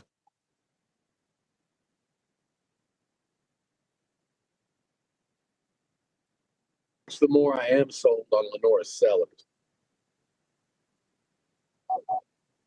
You're more sold on Lenore Sellers, Billy. You broke out there for a second. You can continue that thought. Yeah, I just said the more I watch Nuss behind two NFL tackles, including a top 5 pick or whatever he was, and Will Campbell, and the mistakes he makes and what the pressure does to him and all that, the more I watched that and the more I've been watching Sellers, it's actually the more I'm sold on Sellers, even though Nussmeier to me still looks like a better NFL prospect, just the way he throws the football. But to win a game, man, I think I'm really liking the more and more I look at Sellers and where I'm hoping for A&M's sake at Kyle Field on the road in that environment. Also, hopefully with a secondary that can take away some of those passing windows that were so wide open last year, that they can get by. And I think where South Carolina, their biggest question mark to me is going to be their defense and replacing as much as they lost. I know they got Dylan Stewart, but beyond that, they lost quite a bit. Yeah, and the one thing I'll say about Lenore Sellers, and this is what I told Mike, Billy, is that as good as he is, if the backfield, he doesn't have Rocket Sanders anymore. The offensive line is different, and there's a lot of questions on that wide receiver room. So can he beat you by himself? Well, he certainly did a great job of that last season against A&M. But I do wonder if those complementary pieces around him take a little bit of his dual threat ability away. Yeah, no question. I mean, and look, there's a book on him now. That's the case with every return. And look, there's a book on Marcel Reed too. So, I mean, these guys are going to have to adapt and get better in areas that other coaching staffs perceive as their weaknesses, because they're going to make you beat them with your weakness until you prove them otherwise. In a way, for these guys, it's an advantage early in the season if they've improved and turned their weakness into either a strength or something. They're just like, hey, if you're going to give that to me, I will beat you that way. So that'll kind of early in the season, you're going to see who got better and who didn't across the league at that quarterback position. Billy, before I let you go, Ole Miss is another interesting team to me because I'm not going to take Lane Kiffin for granted. Like, I believe that offense is going to be fine. I do question that defense when you lose all that talent. And last year, if they weren't able to do it with the talent that they had, how can anybody expect that this year with a bunch of new players for them to be able to do it again? Although, like I said to start it off, I think offensively they'll be fine. I think Trey was incredible for them these last couple of years. I think Jackson Dart's an absolute winner. I do think that Lane Kiffin's a great offensive coach, but I also think if you go back and look at last, a lot of teams made them kind of really have to earn it. Let's say Kentucky, there were others as well where it wasn't like a lot of that LSU game. Most of that game, it wasn't like Ole Miss was going up and down the field. It was a struggle through much of that football game. And there's other games as well I can give you as examples. But and that was with Dart and sometimes Harris. He was hurt a lot. I don't think it's a guarantee that Lane Kiffin. I think they put up massive numbers against crap defenses and the lesser teams. It kind of reminds me of some of these Sumlin offenses post Johnny that we saw today, where we see the Aggies light up. If you're just below that threshold on defense, you're going to get lit up. If you're not, it's not like A&M was going up and down the field every time. And I think that's more of what you're going to see from Kiffin and this offense this year. But I'll be interested to hear what he has to say today. I'm interested to hear what Shane Beamer has to say. And never really very interested in what, never too interested in what Brian Kelly has to say, but you never know, I guess. I'm excited SEC Media Days. I saw somebody like crapping on it, multiple people like, oh, it's just hype machine, or it's just, everybody going to. It's a fun event. It kicks off college football for a lot of us and a lot of the country. It's not an SEC hype thing because every effing conference does it. And every conference tries to do what the SEC's doing. So if people aren't buying the hype of the ACC or the Big 12 or the Pac, well, there's no Pac-12, I guess there is, but any of these other conferences, that's on them. You're all trying to do the same thing. It's not like there's not a hype party for everybody right now. So, and it's fun. It's fun seeing all the old faces. I've enjoyed listening to the show already this morning. We're planning dinners and whatnot. I think I'm going to skip the All-Star game this year, although it's tempting, but we got to do that last year in Dallas. So looking forward to that. And again, it's really the start of college football. We have this. Then right after that, you have the TexAgs kickoff, and it's going to be a blast. Billy, safe travels. See you here in a couple hours, buddy. All right, buddy. Thanks. See you. Billy Liucci, co-owner and executive editor of TexAgs.com. We're going to hit a break. When we come back, JD Pickell of On3 is going to join us. JD's been high on A&M. I've been seeing his stuff. I'm looking forward to chatting with him. All right, let's talk Duck Camp. During my little break, I was wearing Duck Camp.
And we're back. TexAgs Live, presented by David Gardner's Jewelers, Rollo Insurance Studio. SEC Media Days brought to you by La Casa Tequila. Appreciate everybody listening in. And JD Pickell, good friend of the program from On3, is joining us. What's up, man? I don't think his mic is on, guys, but I will say that he's awesome. And one of the things I wanted to talk to you about was your journey in sports, because I knew this, but I didn't know it well until recently you spoke about it.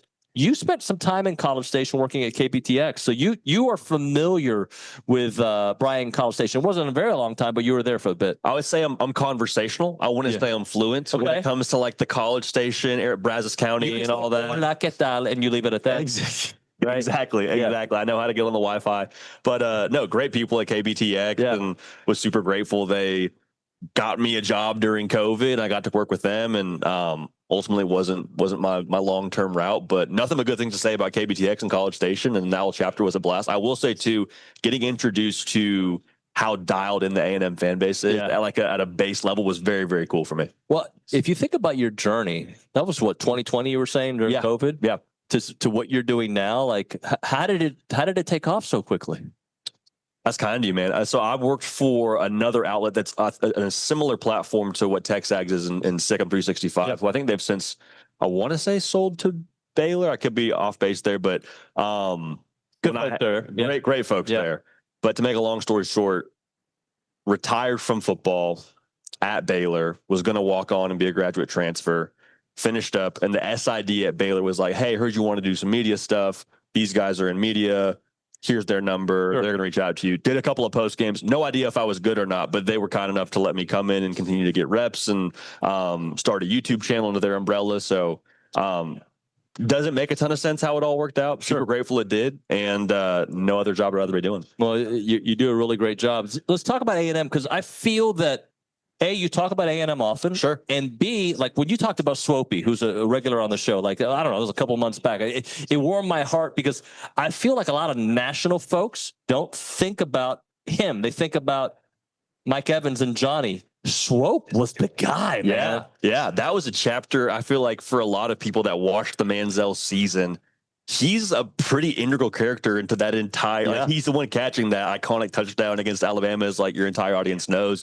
But yeah, no, I appreciate that. He's one of those guys too, that just the way he played the game, like, I know he's a fast dude, but still, like, gritty, would go over the middle, physical, like all those things for me resonate with me a little more, because I'm like, I wasn't running a 4.3, I wasn't running like a low, 40-yard dash time. So one of those guys that you like just always enjoyed watching. During football season, I have him and Stephen McGee on every week, and it is just it's golden radio. It's fantastic.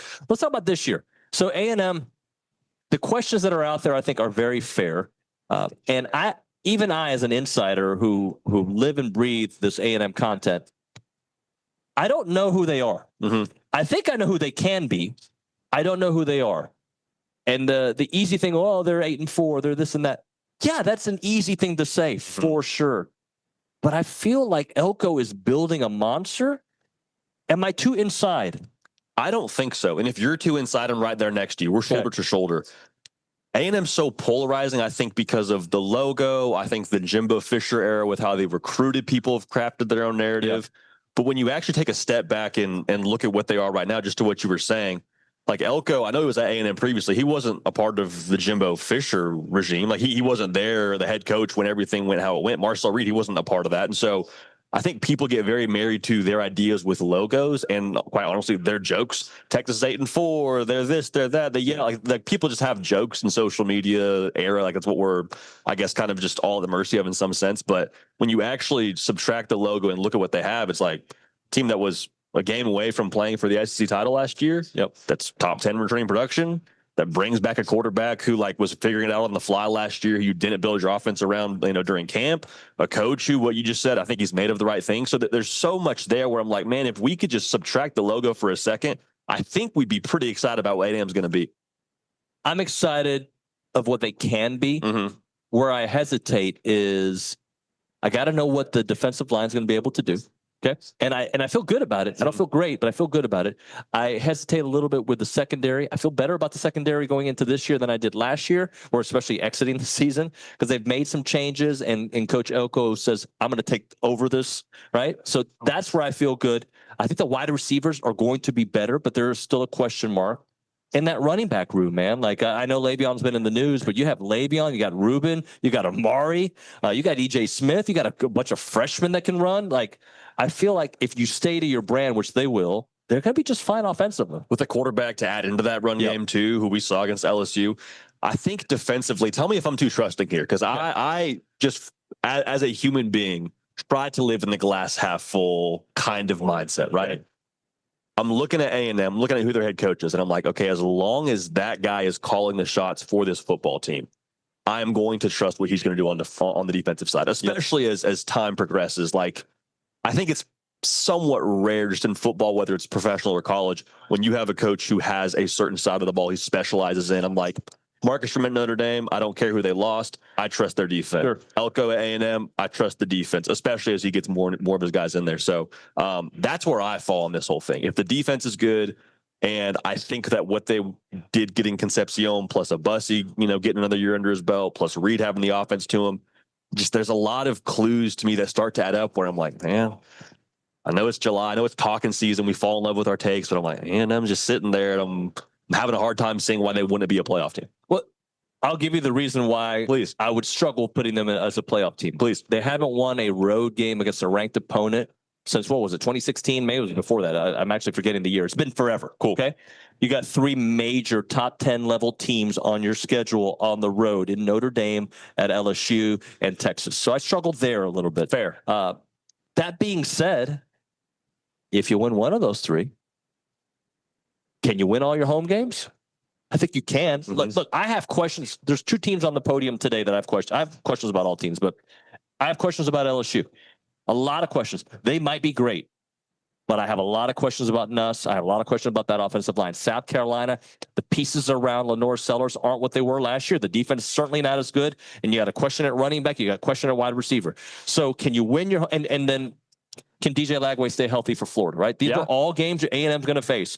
So can I see a scenario where A&M is Tennessee from last year, where they run the ball so well and their defense is strong to get in the playoffs? Absolutely. I struggle winning on the road. Yeah, that's super fair. And I think that's where I lean towards the excitement around an Elko, because I think we talked about this, I want to say a year ago in Dallas, and we talked about the Elko hiring and how long it would take. Yep. But I think a lot of people in general see what he brings to the table, and it's like, isn't this kind of the things that A&M maybe has been missing from the Jimbo Fisher era of, we're going to be really solid culturally, we're going to be tough, we're going to be gritty, we're going to be all these things that ultimately in November on the road win you football games. And how long will that take to translate is, I guess, anybody's guess. But I do feel like at a certain point in time, that persona of who Elko is will become who this football team is. And I get excited about what that's going to look like. How about this? They say in baseball, like only a few people can play for the Yankees, right? Like you have to have a certain personality to be able to make it there. Couldn't you say the same thing as a coach in the SEC? 100%. Right? Like 100%. Brian Kelly's a really good coach. I don't think he has lived up to what they expected, but he hasn't been bad either, right? Mm-hmm. Like it hasn't been that.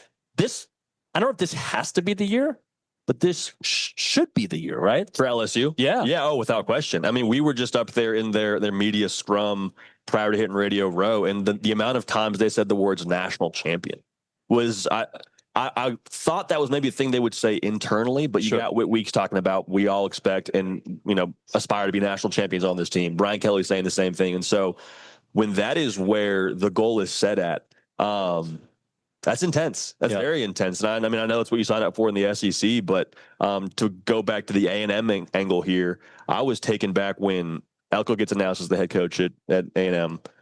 They do the press conference and they do the war hymn and they're rocking back and forth. And I'm like, that's kind of jarring, I think, for anybody who's an outsider, especially if you're a first time, head coach at a spot, but then he knows every word, like he's singing it. I'm like, oh, just to what you said, he gets it in the SEC, he gets it at A&M, which I think is going to do wonders for him. Yeah, I agree with that. Notre Dame, a team on A&M's schedule that I look at, I'm like, God, they could be as good as they were last year. They could, sure. Mm-hmm.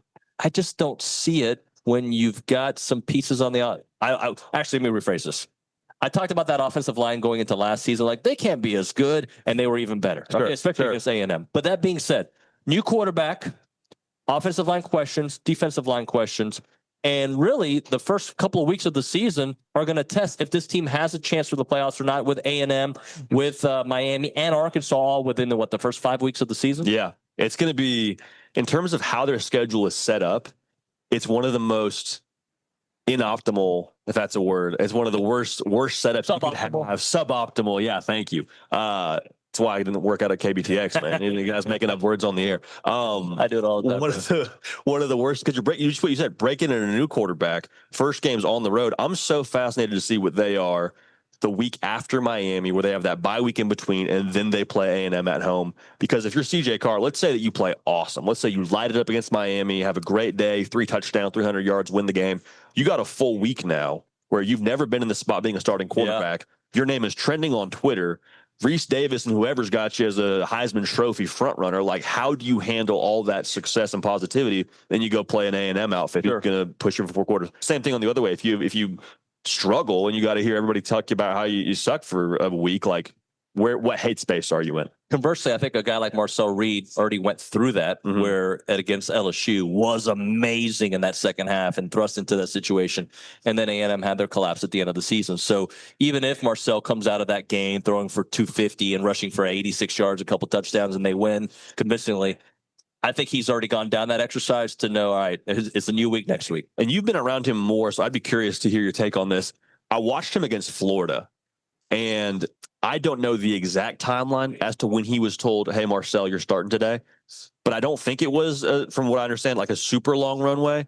And he goes out there in the swamp. Yeah, like gross game. And he was just dealing. JD, that's what you look at that moment, and you look at the Oklahoma State bowl game where he comes in on the second play after Jalen Henderson went down. Second play of the game, and Jalen's done and he was amazing in that game. That's what Marcel does. He lives for these moments. So, and also think about this. A&M before that game had not won a road game since November of 21. Wow. They had lost every game from November of 21 to that point at the Swamp. So that's, to me, says a lot about Marcel Reed. Is he a psychopath?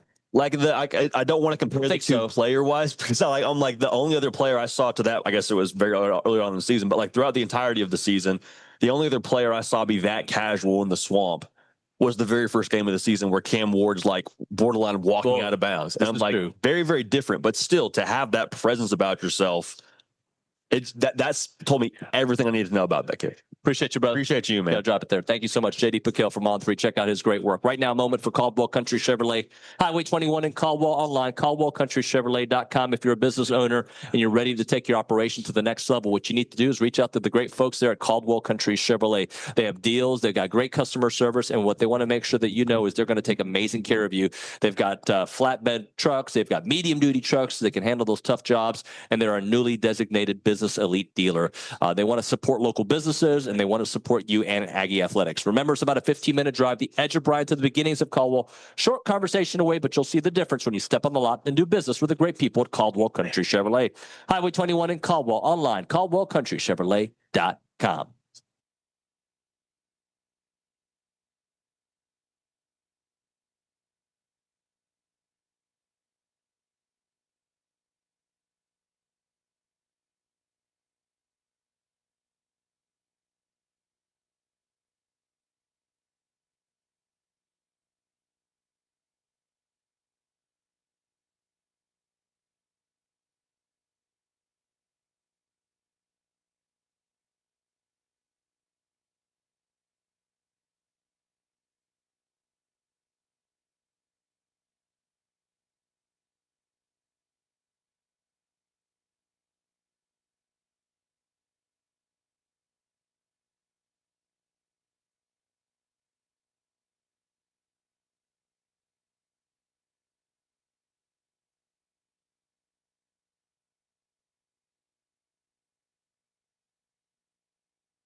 Hey, TexAgs Live. We're presented by David Garner Jewelers. We need to hit a break. David is somewhere. I don't know where he went, but long walk back from coffee or whatever. We're hitting a break, and on the other side, we're going to have Jake Crain. Can I send it to break? I'm sending it to break. This is TexAgs Live from SEC Media Days in Atlanta, Georgia. We'll see you on the other side.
So today's been an interesting day here at SEC Media Days, brought to you by Tequila, La Casa Tequila, I should say. Jake Crane's joining us. And the reason it's been interesting is I have watched over the last few years the faces of college football change, okay? And the digital voice becoming bigger than the TV voice. Josh Pate was on the show earlier. He's one of those guys. You're one of those guys. Like, I remember when I met you in 2021, you'd been doing things for a little while, and I was new to the TexAgs beat, and I remember listening to you as I was transitioning to TexAgs because it was part of my show prep, and to see where you are now and Crain and Company's growth, man, like. How have these last few years been for, by the way, Jake Crain with us? Well, first off, thanks for having me. Yeah, man. You know how we feel about you guys, and you've always, I mean, from the time I started doing this, have always given me the time of day, and I appreciate it. Just blessed, man. I don't, I always say I only know 4 things, and they all start with F, so I guess it worked out. But just to see the growth and being able to do it with my brother, with David Cohn, who's basically like my brother now, and something that we love and that we're passionate about, and seeing that people enjoy it and they love the game like we love the game, I'm just very blessed. I try not to sit back and look and be like, all right, well, we're here now. And, I'll do that when I get done. And we're still not where we, want to be, but it's, man, it's been incredible. The audience has been incredible and we're just being ourselves. I think that's half the thing. And, just very blessed, man. And he's working in the steel mill, which I did one summer. My dad was one of those fathers that gave me the worst job he possibly could in high school. So during the summer, but no, it's just very blessed. For those who haven't watched your show outside of football season, would you say your show is a college football show first, but you will talk about all? Yeah. What we want to be, and we talk a little bit of NFL and stuff like that. But we want to be an all around college sports lover show, right? So football's obviously always going to be able to do well when you talk about it. It's the biggest sport we have in this country. But what I think's been the most intriguing thing is our numbers with college basketball and college baseball were better than they've ever been this past year. College baseball was insane. We started off having Kendall Rogers on in the postseason, and it just took off. And we want to be like a dual threat athlete. Like, we all played multiple sports growing up, and we love multiple sports. But yeah, I would say it's mainly the entree is college football. Yep. But we got some real good appetizers with college basketball and baseball as well. Yeah. And I've seen, and you'll do NBA sometimes. You'll do like the water cooler topics, right? For sure. We, if something's breaking and it's present, we want to opine on it. We do. But at the end of the day, we dance with the one that brought us. Yeah. And that's mainly going to be college football and college sports in general. Even with all the changes, it's still such a beautiful world of athletics. But that's kind of where our bread is buttered. So when you look at college football now, and as long as you've been watching it and analyzing it, how hard is it becoming to really know what the hell we're talking about at SEC Media Days? Well, the off the field stuff, because again, playing and coaching, I analytically look at it a little bit of a different way. But as far as the off the field stuff with all the moving parts, to me, it's half good, half bad, right? It's half bad in that, hell, I don't even think many of the commissioners know all the rules and all the things that are going on. So it's hard for us to keep up with it, but there's always something new to talk about. Right. It gives us, ammunition to talk. So I'm just more interested in how a coach now, I don't care what sport it is, can keep a culture where he wants it to be or establish the culture, especially if you live in the transfer portal early. That's the part, the coaching aspect to me. It's like, you've got to really, really walk a tightrope and be able to have your identity, because the best teams take on the identity of their head coach and they police themselves. But that's harder to do now. And I think coaches have so much more going on, not just recruiting players to bring on the roster, but keeping retention and keeping players on the roster. That's what we're going to have Shane Beamer on soon. I'm going to ask him, what's harder, recruiting new guys or keeping your guys? Like, that's where the culture has to come in. So it's a moving target, which has some pros and some cons. I think it's so interesting that you mentioned it, because A&M's lived that life in multiple ways. First off, the Jimbo regime, all the talent in the world during the time where the college football was changing, and culture was the big storyline of why, not the only reason, but a huge reason of why it didn't work out, right? Yeah. You look at Coach Elko now, the retention's been fantastic. The ability to keep players that matter on this roster. And I feel like at the end of the day, it's all about if you win or lose, and last year was not good enough, no doubt about it, the way the season ended. But if you can win and do it with a culture, that's how I feel like Elko's doing it. Man, I'm going to say this about Texas A&M. What drives me nuts is that if you've ever played or you've ever coached a high-level organized sport, you know that every year is different.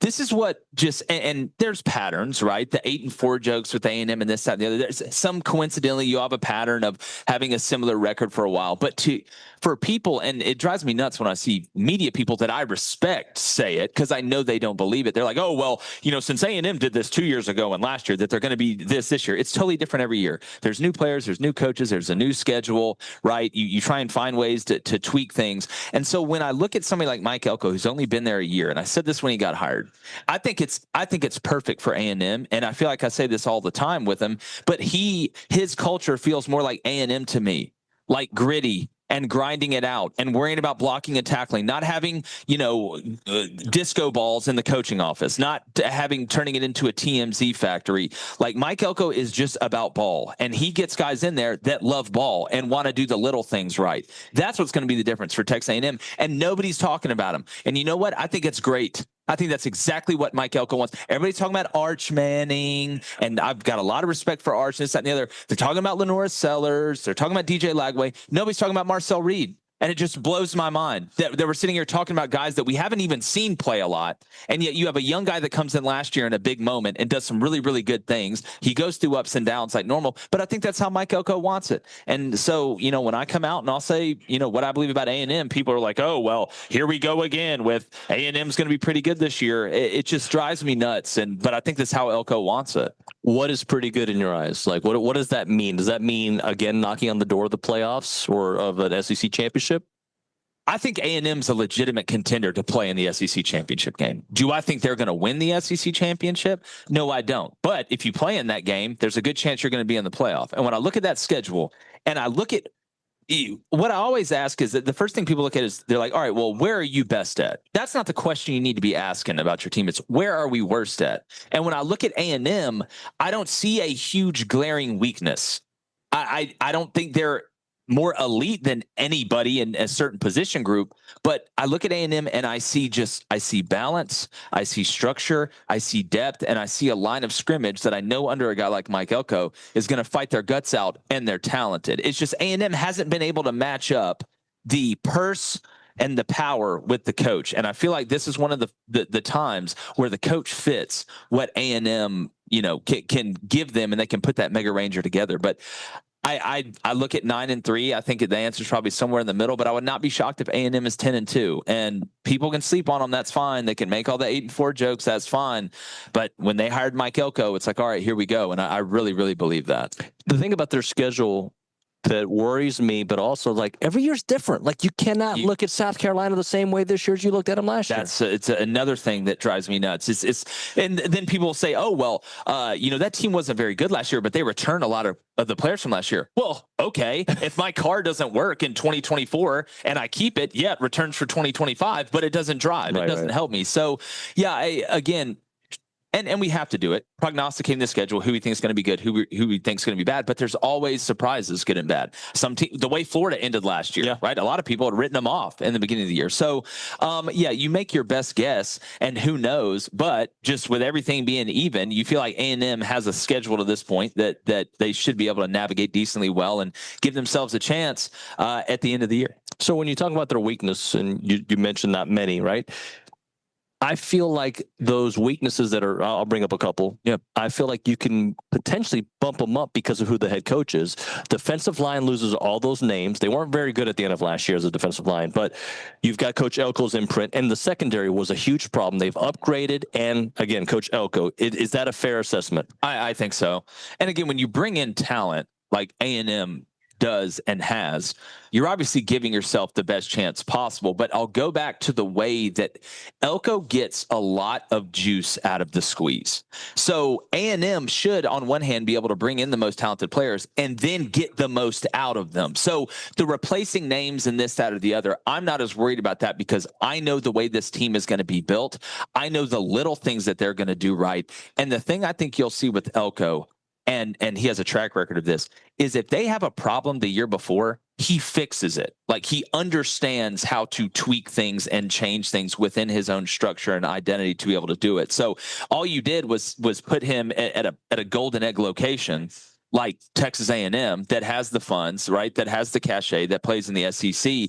And I really think you're going to see him thrive this year and fix some of the problems from last year. Not that they're going to be perfect. Nobody's going to be perfect. But I expect A&M to play smart. I expect them to play physical. And I expect them to be able to adjust in game, which nobody talks about enough. Everybody talks about previewing this game. This is what they're going to do. This is what it's about, adjusting in game. That's why the best coaches are the ones that win halftime. If of the top 3-4 SEC elite considered teams, Georgia, Bama, Texas, if you want to throw LSU in there, which one of those do you think could potentially be in for not a rude awakening, but hey, buddy, this is not last year? All right, people are going to think I'm saying this because I'm obviously on TexAgs, but I've been saying this. I think Texas is going to be really good. I think you look at the roster around Arch Manning. They're you brought up some of those top teams. You look at Ohio State, who they play week 1, new quarterback, but great roster around them. But you're going to go through ups and downs with a young quarterback. Yep. So the question is, how high are the highs and how low are the lows? With Quinn Ewers, you still went up and down a little bit, but Quinn had a lot more experience. I don't see Tech. Not saying they won't make the college football playoff, but I don't think they will be as dominant as they were last year when we saw them go up and do what they did to Michigan and things like that. So Arch, there's going to be some highs and lows there. I think Texas is going to be really good, but I'm not ready to anoint them as the best team in the SEC or the best team in the country. That's why I think this year is so fascinating, because so many of the big brands that you mentioned have good rosters that are starting a new quarterback. Sure. Ohio State, Texas, Alabama, Georgia. It's going to be very interesting to see which offensive coordinators trust that new quarterback the most early. That's why the Sark Ohio State game week 1 with a new quarterback. Yeah. What's the menu going to be? Is it going to be the brunch menu, or are we getting the full dinner service here, buddy? I would guess it's the full dinner service, and Arch is going to want to prove people wrong and right. So I would say Texas, I'm not as in love with as some of the other ones. I want to go back to the Texas thought, because I think last year, and you mentioned the Michigan game, to me, a lot of it is, when do you play them, right? You play Michigan before they were the Michigan that ended the season. That's true. Props to Michigan for the way they finished. You played Florida when DJ was hurt and was hot, right? Hurt and hot. So he wasn't there. Yeah. So I look, but then you did really well in the playoffs, right? You have to give them credit for winning close games against Clemson and Arizona State and almost beating Ohio State. So there is that, and taking care of business against A&M at the end of the year, no doubt about that. But to me, a lot of times when we talk about a team, we forget about the moment in time of when they played. No, without a doubt. And again, I think a lot of it goes back to play calling too. One of the things that I don't think people realize about playing the quarterback position, especially with a guy like Sarkisian, is there's so much motion involved. There's so many things that you are doing pre-snap. And I'm not even talking about picking one of the 2 plays that you're given if they operate that way. But Quinn knew the motions. Yeah. And when you motion, you don't just motion to get advantage. You motion to find out what coverage that other team is in. So Sark, and this is what they do in the NFL, that's why there's always a motion pre-snap in the NFL, is trying to see what coverage are you in, then we're going to get set, then we're going to do it. I want to see the order of operations and how Arch handles that when he goes to the shoe, right? The horseshoe, and it's loud and all that. So again, halfway through the year, he will be a lot better at that. But going on the road early, to your point, that's what it's going to test out, not just your overall ability or can you handle the pressure during the play. It's pre-snap too. So yeah, you obviously want to play guys earlier in the year, like Auburn, for example. I'm a lot happier they're playing Georgia early in the year now, as opposed to at the end when, Gunner is going to have a lot more experience under his belt. So it's timing is everything in life, and it's that way in college football. How much better of a coach would you be today, considering you took a step back and you're watching it from a different lens? Because sometimes when you're in the middle of it, right, you see things 3-4 feet in front of you, but you've taken a step back and you see it differently. Obviously, you would need to get the reps as a coach. I'm not, for sure, but I'm just talking about the way you see the game. Schematically, it changes all the time. I mean, defense always catches up to offense, and there's that ever, cat and mouse game that's always going on. I would say I think the on the field stuff, again, knowing ball, and you got to know one to know the other. Like, you can't be a defensive coordinator and not know offense, because you have to know what you're going against. So the schematic part, terminology will change. But everybody runs the same thing. They just call it something different. But as far as the off the field stuff, I think it's the toughest. Like I don't know if it's made it easier because it's all about the money now in recruiting, and not just, hey, we can pay you under the table, and also you like me the best. The retention part of the roster would drive me crazy. It would drive me absolutely nuts. Yeah. Do you see a world where they actually figure it out? Because the House settlement's supposed to figure it out, these new rules, but I don't know. I just feel like there's going to be new loopholes. Look, if you want me to count on the government to figure something out, we're going to be here for a while. What I don't understand is with this market value thing, it drives me nuts, because why didn't we just have a $20.5 million cap and you can spend it on what you want to spend it on?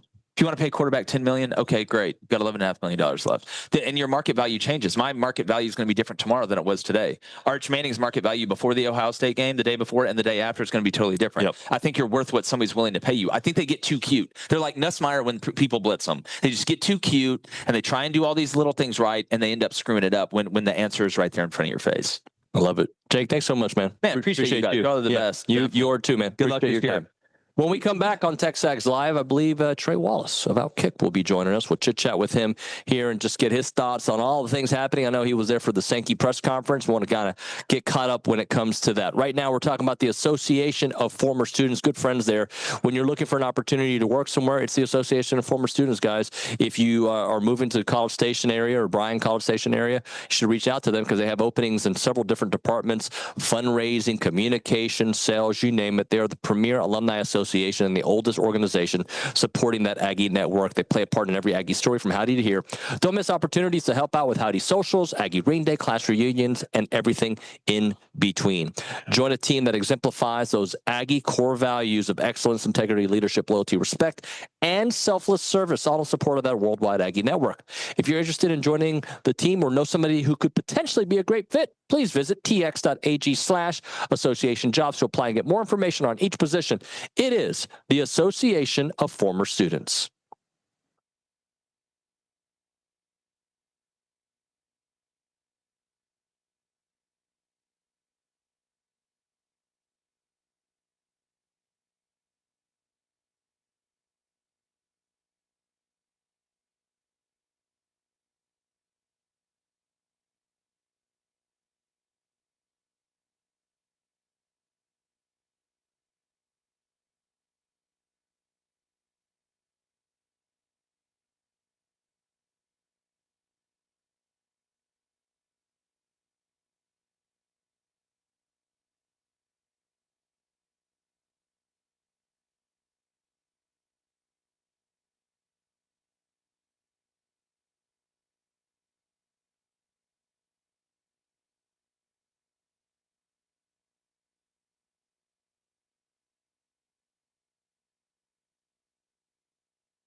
And we're back. TexAgs Live, presented by David Gardner's Jewelers, Rollo Insurance Studio. SEC Media Days, presented by La Casa Tequila. Trey Wallace, Outkick, joining the program. What's up, brother?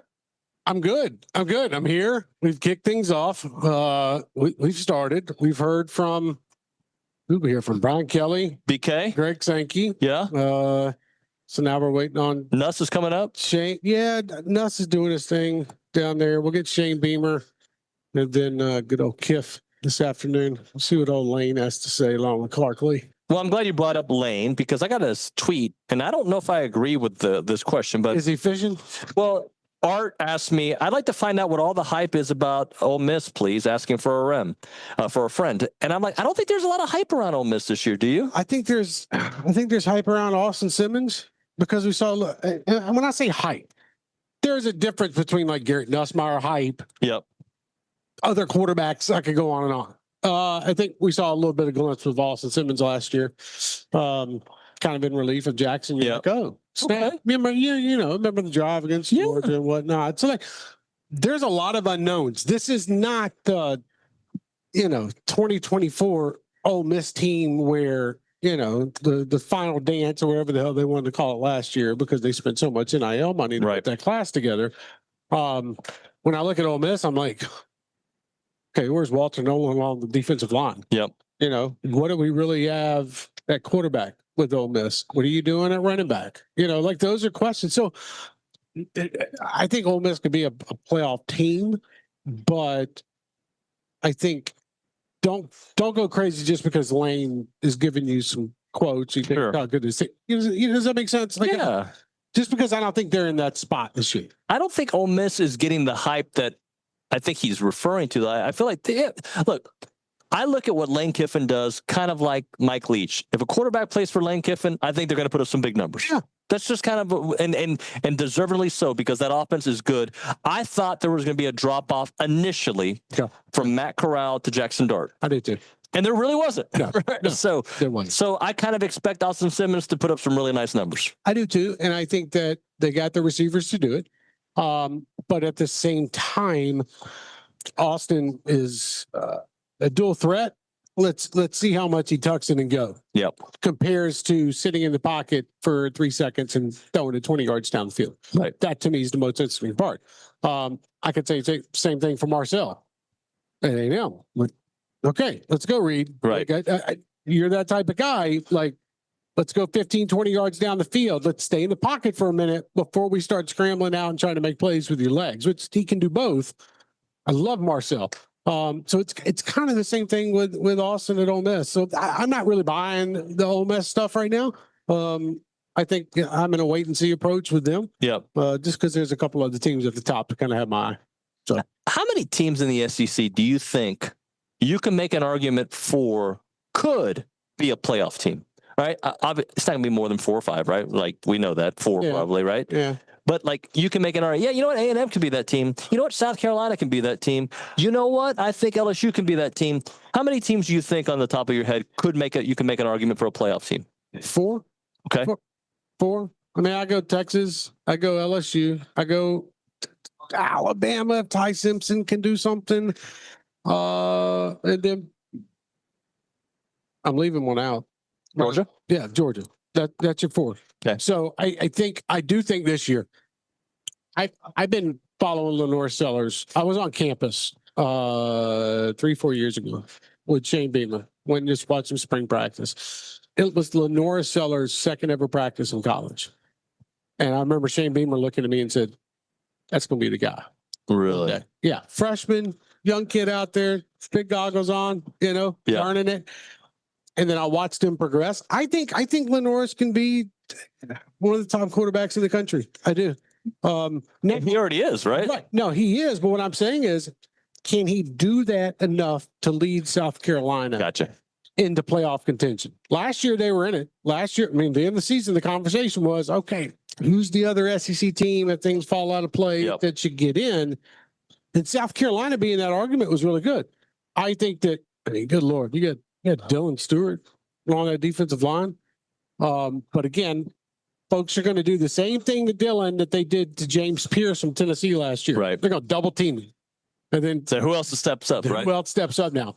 I do. I think it's going to be one of those things this year with I think a number of teams, and I think also what stands out to me the most, even about a team like Texas A&M, is they had the talent. They, in my opinion, they've got defensive line talent. Yep. I think offensive line is going to be built into something where I think they're going to be okay. But I think they have a quarterback in Marcel that I continue to see get better. And having been somebody that, look, I've lived in the state of Tennessee for a while now. I've followed him in high school and whatnot.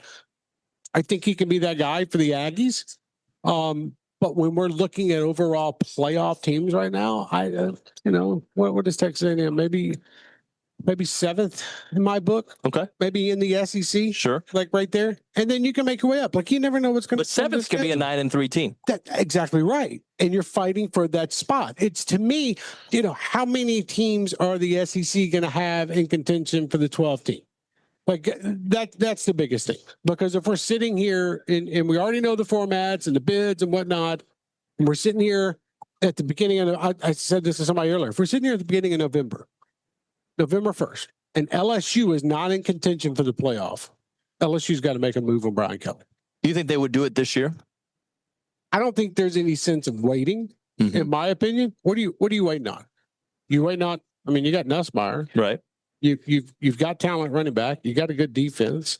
A lot of transfer portal players. Probably half the damn team. Yeah. Brian Kelly has no idea who he is, and I mean that in a funny way here. But at the same time, we're in this day and age now of college athletics where, sure, buyout money is going to be a problem for certain schools. If Kentucky wanted to fire Mark Stoops tomorrow, okay, you better be able to pony up. This is not a payment plan. Right. We're in a different era now. But I just think you cannot let what LSU was under Burrow drop down even further. You know what I mean? Because they were there, and then it couldn't win under Daniels. They had games, but they.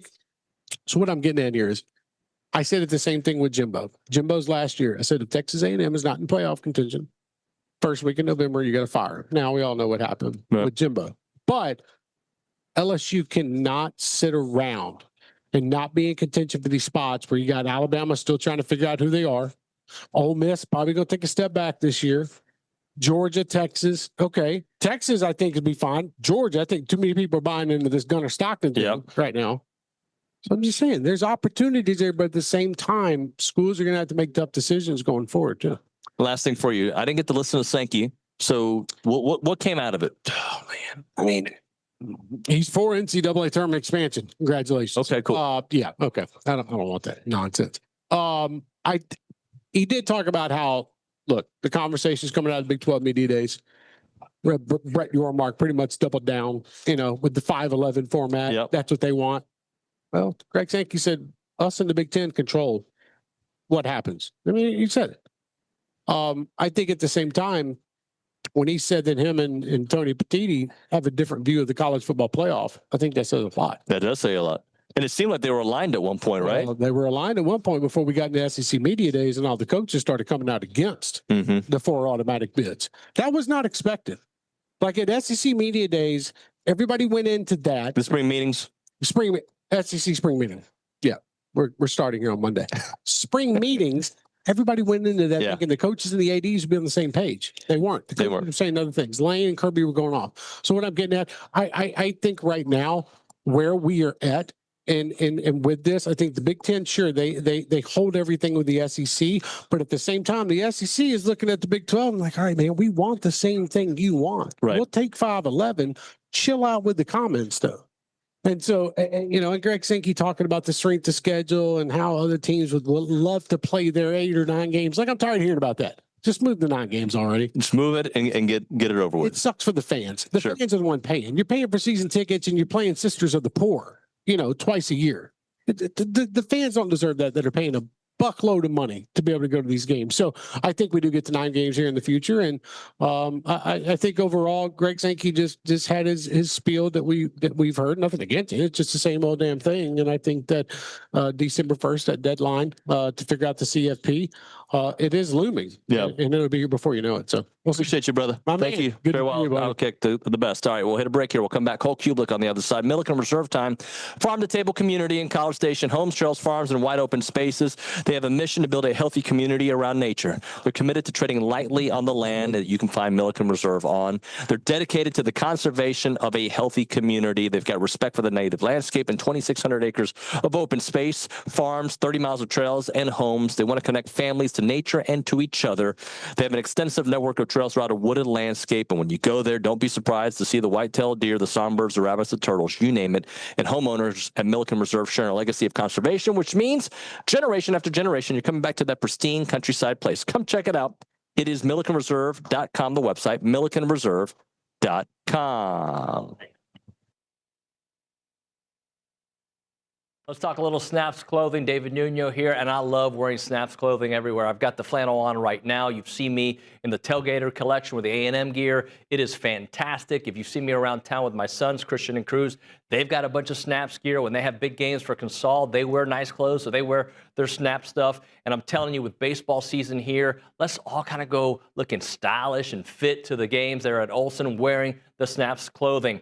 As a reminder, they are the only official licensed Texas A&M Pearl Snaps maker out there. Their Tailgater collection is built for game day with breathable, moisture-wicking fabrics to keep you comfortable while you rep your Aggies in style. Now, whether you're watching the game from home or maybe you're in attendance, you're tailgating, whatever it may be, you got to make sure you head to snapsclothing.com to see everything they have to offer. It is fashionable, it is awesome, and you're going to love it.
We're back. TexAgs Live, presented by David Gardner's Jewelers, Rollo Insurance Studio, SEC Media Days. Our coverage here is brought to you by La Casa Tequila. Cole Cubelic's here in the house. What's up, Cole? Hey, I'm doing great. How are you? Great, man. So I'm going to start off with you, something that I started off with Josh Pate. Not a football commentary, a life commentary. Okay. About a month ago, I saw you at Josh's wedding. And, yeah, and I remember it was the first time I realized how similar we are, okay? And this is one time, all right? Because you're a big, strong dude. I'm not. I'm none of that, right? I'm not, but yeah, okay. I appreciate you saying that. You had to go on the dance floor with your wife. Yep. I think you were sober. And the look on your face was the same look I gave my wife. Like, I'm doing this just because I love you, but I don't want to do any of this. 100%. Is that what it was? Yeah. It's and it's funny that you bring that up because my wife and I just started our podcast. I saw that. Tuesday date night. If you want to go listen to it, we're going to do it every Tuesday. We started a date night on Tuesday nights almost 3 years ago, two and a half years ago. And actually, one of your loyal listeners, Melanie Schenkel of the Big Blue Cast, was kind of an inspiration for us to start this. I'm going to make this a topic on the pod. We need to discuss this because, yes, I am not a dancer. Yeah. I don't like to dance. I don't feel the need to dance. It's not really a part of my DNA. I have not had a drink in 12 years. And so that was just like personal decision for me. I'm Me too. Either not good at it or probably too good at it for some people. But we needed to shut it down. Thankfully we did. But yes, when that music hits, my wife is going to the dance floor, and she's not just going to the dance floor. She's going to the front of the dance floor. Like, doesn't matter who's around her, how many people are with her, who else is into it. She's into it. So yeah. And that's my one thing that I just know I'm going to have to do to make her happy. I'm miserable. She loves it. I am too. I don't like it. And it's like, I try to think about, I forget was it Hitch where Will Smith's like, just back and forth, just back and forth. And I'm like, but everybody else is going nuts and like moving around and doing all these moves. And like they're all orchestrated. This just kind of doesn't work sometimes, but it's not for me. Not a lot of offensive linemen belong on the dance floor. No, like that's not our deal. Yeah. Well, I thought being Latino, I would have the groove, but I don't have it. So let me ask. Maybe that's Josh's fault. There was no Ricky Martin. Yeah. There was no Macarena. That might be his fault. There was some 50 Cent, and that's when I hit the dance floor. I was like, fine, we'll go now. Yeah. I didn't know that's what got you going, but now we know. Hey, so I want to talk to you about something. I didn't hear your comments, but SEC Mike was on here, and he brought up something about that offensive lines. I'm trying to phrase this correctly. Maybe aren't as good as they've been in the past potentially, and he was bringing it up with retention, right? Like sometimes not having an offensive line coming back, it doesn't hurt you like it used to in years past. And he was basing on something you guys were talking about. I don't want to put too much out there if I'm completely off, but tell me your thoughts on that, where like Texas, for instance, or LSU, new offensive lines, how much that could hurt them this year. I still think it hurts you the same. Okay. It's just more people are finding more ways to offset it because they know that's probably going to be the norm. Yep. With the transfer portal, I think it's the position that's been hurt the most because to be a great offensive line, you have to operate together. There's chemistry, continuity, wherewithal, know-how, and a lot of times if I'm playing at Auburn and I go play at Kyle Field, I can't tell you everything on every play. Right. And we definitely can't get the message to our tackles on every play. So we have to know how to operate together. You need to know if something's going to change late and you and I are going to work together instead of not working together to double team up to that linebacker. Or if that linebacker walks up in the A gap, you need to know the running back has him. Don't bail out on your 3 technique. And I might not be able to verbally distribute that to you at the same time. And then too, I tell people all the time, to be a great offensive lineman, you have to do it full speed against someone trying to make you look bad on a very regular basis. And we've gotten far away from that. The practice time is nowhere near what it needs to be to develop that position. They're not in full pads enough. They're not going full speed enough.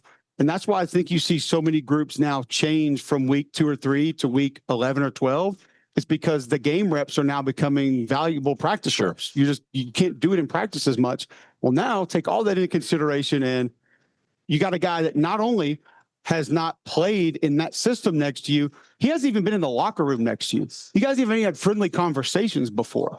So all of that has to start to change. I'll take you to a conversation that Tom and I had with Nick Saban a few years ago when we were doing the game at Alabama. And it was funny because Tom actually told me he was going to ask this question. He said, I'm going to ask Saban about all these transfers that have left. And I was like, bad idea. I just don't even know. And it was funny because Josh Maxson was still the SID at the time, and he came in and I said, Josh, He's thinking about asking coach about why all the guys left. And Josh was like, don't do it. Don't do it. And you always knew Saban was mad. Your people can't see it. Well, like his foot started going, like that's when he was mad. Yeah. And so first question, Tom goes, Coach, so you've had like 22 guys leave the program this offseason. Oh, no. I'm like, oh, boy, here we go. And the foot starts going. And I'm like, there it is. He's mad. He's angry. And he goes into this rant. And it was awesome information. And he said, because I think Tom prefaced it with, well, you had 22 guys leave, but only 2 starters left. So why are people making a big deal out of this? And he goes into this rant and he goes like, what you people don't understand is when we get a guy into our program, he doesn't know how to lift weights with us. We go on the practice field. He doesn't even know where his position practices. We have individual drills that every guy goes through every day in practice. They're different each day. He doesn't know how to go through those. He's like, I take my DBs through certain individual drills every day. This guy's never done that. He said, how you take a step as an offensive lineman, you may call that a drop step. Another guy may call it a bucket step, whatever that is. He said, sure, the play verbiage is different, but now all the technique and fundamental verbiage is also different. And so to just get on the same page can take a very long time. So I do think the position has gone backwards because of that. I do think, obviously, there are teams whose groups are not very good that can inject real talent that can all of a sudden make them better also. Right. So it can work a little bit both ways, but at the end of the day, if you're going to be a great offensive line, you got to be together. I mean, go back to those offensive lines with Kenyon Green and those guys. Yep. I mean, they were together 2, 3, 4 years, the core of them. And so they knew it and they knew what to expect and they knew how things were going to work. You know, the other part is not just knowing, are you and I working together? It's if the guy's playing your outside shoulder and he works right down the middle of you, how do we operate that double team? If he comes all the way over to me, do you just leave? Do you need to help me a little bit? Like pass protection, if I know that you struggle with guys on the outside making an inside move and I'm uncovered and I got a guy maybe in a head up 2 technique on this side of me, I know I need to work with you first because you have a tendency to get beat inside more than he does. He can handle his own. So I might set to you physically, but my eyes go over here to be able to help him if he actually does get something inside. Those are all the little tendencies that you and I can't just go work on and talk about for 2 weeks and all of a sudden we're a good offensive line. So considering A&M has their group coming back and a team that's going to try to run the ball with that explosive backfield, what do you think about A&M's offensive line and what this offense could look like? I think they're I had them in my top 5 offensive lines in the league. I think they're easily a top 3 offensive line in the league right now. They should be an absolute strength of that football team. And they are in a similar, it's not the exact, similar category to how I talk about LSU's offensive line last year. And I already argued with Matt Moscona about it this morning. He already pissed me off this morning. Because Matt gets in there and he was like, the thing with LSU's offensive line is, and I said, stop, I already know where you're going. You're going to say they couldn't run the ball because the offense, he goes, well, they couldn't. And I said, Matt, you can't run the ball when you don't hand it to the running backs. I don't care how good or bad the offensive line is. You go back to that Auburn game last year, David. I'm watching the film of that game and I'm thinking, I'm in my hotel room in Charlotte like I am every Sunday. And I'm like a quarter and a half through that game. And I'm like, good God, this is a bloodletting. Like, how is this game not 35-0 A&M? Because it was 8 yards, 12 yards, 4 yards, 6 yards. I'm like, this is gross from an Auburn defense perspective. And they quit handing the ball off. And I think my biggest question for A&M this fall is, the offense going to find a real personality, or is it still going to be Jekyll and Hyde? If that offense is still a little bit schizophrenic, and I think Colin's great, I think he's done an amazing job. And I do think that there are some external factors as to sometimes why you go to one thing and maybe leave the other thing, but consistency in football is key. And they've got to find a way to consistently be something, not just from start to finish, because you can grow into being different things, but getting away from things immediately or immediately becoming something else when you don't necessarily have to, I think that's got to change. When speaking about that game, and obviously Le'Veon was already injured, he got hurt in the South Carolina game. What did that game do for the perception of Auburn this year? Because I feel like that was a moment like, hey, guys, we found a way to win this game. And then there started being like, see how close all these losses were. They were very close, and now they figured it out. Yeah, I do think that for the guys that are going to be back, it injected a little bit more belief as into Greg and I said it on our show all year. Auburn doesn't need to find ways to win games. They need to find ways to not lose games because they were finding ways to lose. And that is a real trait with college football teams is you find ways to lose. And usually that comes down to mistakes and mistakes at critical times. 3rd and shorts, red zone offense, settling for field goals, missing field goals, botching special teams opportunities. That's where teams find ways to lose games. So maybe that injected a little bit of, hey, we can find some ways to go win a game or two here and there, but the roster's so different. There's so many different people. I don't know how much of that actually will carry over into this season because you have a different quarterback that has a different set of skills that needs to be different in different ways. You have an offensive line that has a chance to be really good. You have a receiver core that's different than what they've had in maybe ever. Yeah. I mean, people forget, but because Auburn's had a good receiver here and there, but like they haven't had a lot of just great wide receivers, specifically wide receiver cores where the whole group was just talented. This group can be that. It might be that. So I think if this group is going to be one that finds ways to win and doesn't have to worry about not losing games, it's going to be one that excels in a lot of ways that group last year didn't. Back to offensive lines. I look at Notre Dame last year, a year ago, coming into that A&M game. I was like, they lost all these guys. I just don't see, and I see the A&M defensive line, and you know how that game played out. This year, some changes to that offensive line. A game that I think A&M, I hate to say must have, but considering the way November and December went for A&M, I feel like they got to have this game. Is that offensive line vulnerable at Notre Dame? I think it's going to be good. And obviously the injury to Jag you saw, if he misses that game, that'll be massive because he's a guy that went out early last season. And then it took him a little while to kind of find their way. I think Jeremiah Love is a top 5 running back in college football. They're going to have a really good tight end room. Now, they're not overly dynamic at wide receiver. And I think that's where Mike might have some advantages defensively to be able to say, we don't have to dedicate a ton of personnel, a ton of bodies to you 20, 30, 40 yards down the field. And two, keep in mind, Mike Denbrock had the luxury of a quarterback that had a lot of wherewithal and a lot of understanding. Now, where Riley Leonard may not excel physically like where Johnny Manziel could or Cam Newton could, I think he had the moxie and the wherewithal. He was a gamer to an extent. So that injects a lot of confidence into what you put on everybody. They might not have that this year. So that may be one where, and I think Mike will calm things down defensively a little bit this year. I thought he got a little too creative at times. Now, there were certain games where, like the Missouri game, I thought was a great example of you were dominant, yet still chaotic. I didn't think it needed to be chaotic because you, from a one-on-one perspective, were winning a lot.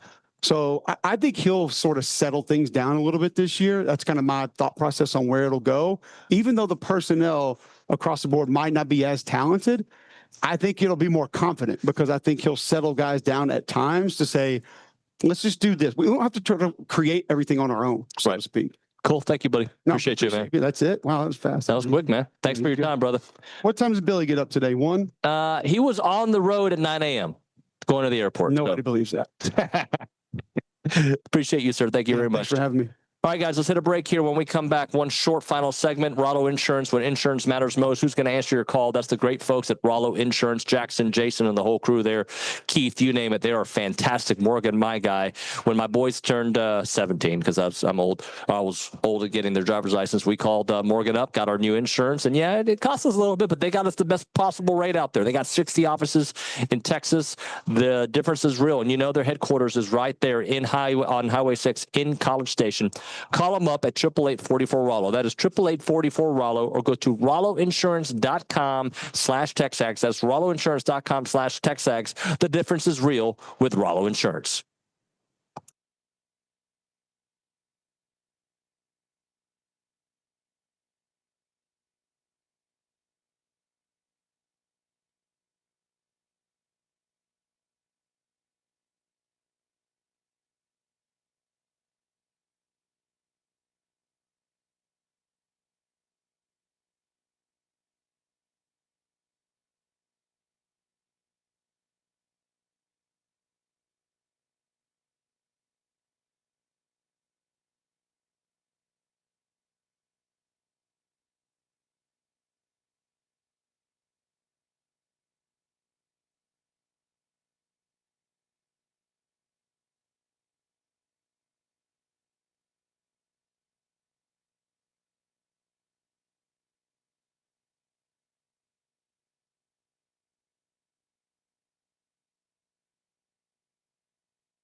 All right, folks. Final segment of the program, SEC Media Days, presented by La Casa Tequila. Generational expertise, Aggie owned and operated. What a fun show it's been today. Some big names on the show. Appreciate that. And it's interesting, these events, when the YouTube page continues to get folks from other fan bases. That's cool. Welcome to TexAgs. Hopefully you guys enjoy what you see. And yes, I understand, Thomas, if you're a Texas fan, or Michael, if you're a Florida fan, I get it. You're going to rep your team. But that being said, I want your team to lose when they come to Kyle Field. Actually, I want Texas to lose every time they play a game, but it is what it is. Bo on the YouTube page says, I think Craver is really sneaky good. And that's an interesting way to phrase it, because I think sneaky, for folks that haven't seen him play, I expect big things from Mario Craver this year. I expect him to be a legit number 2 wide receiver. And I'm going to tell you the truth, guys. I look at what Jerome Miles could be and what he could be at the end of the year, maybe not in the beginning, but at the end of the year. I certainly think that Jerome Miles could be beyond sneaky good, right? Beyond sneaky good. That's what I expect. All right, that's going to do it for today. My thanks to Josh Pate, SEC Mike, Cole Cubelic, Trey Wallace, Jake Crain, JD Pickell, who else? Pablo Escobar, Olin Buchanan, Billy Liucci. Those guys were all great. Appreciate them joining the program. Tomorrow on the show, I think we got Tony Barnhart for sure, and Laura Rutledge. So we got that, and trust me, we'll have a lot more, and I'll continue interviews here and posting them on TexAgs.com. That's going to do it for TexAgs Live on a Monday from SEC Media Days in Atlanta, Georgia. Thank you so much for watching and listening. We'll see you mañana.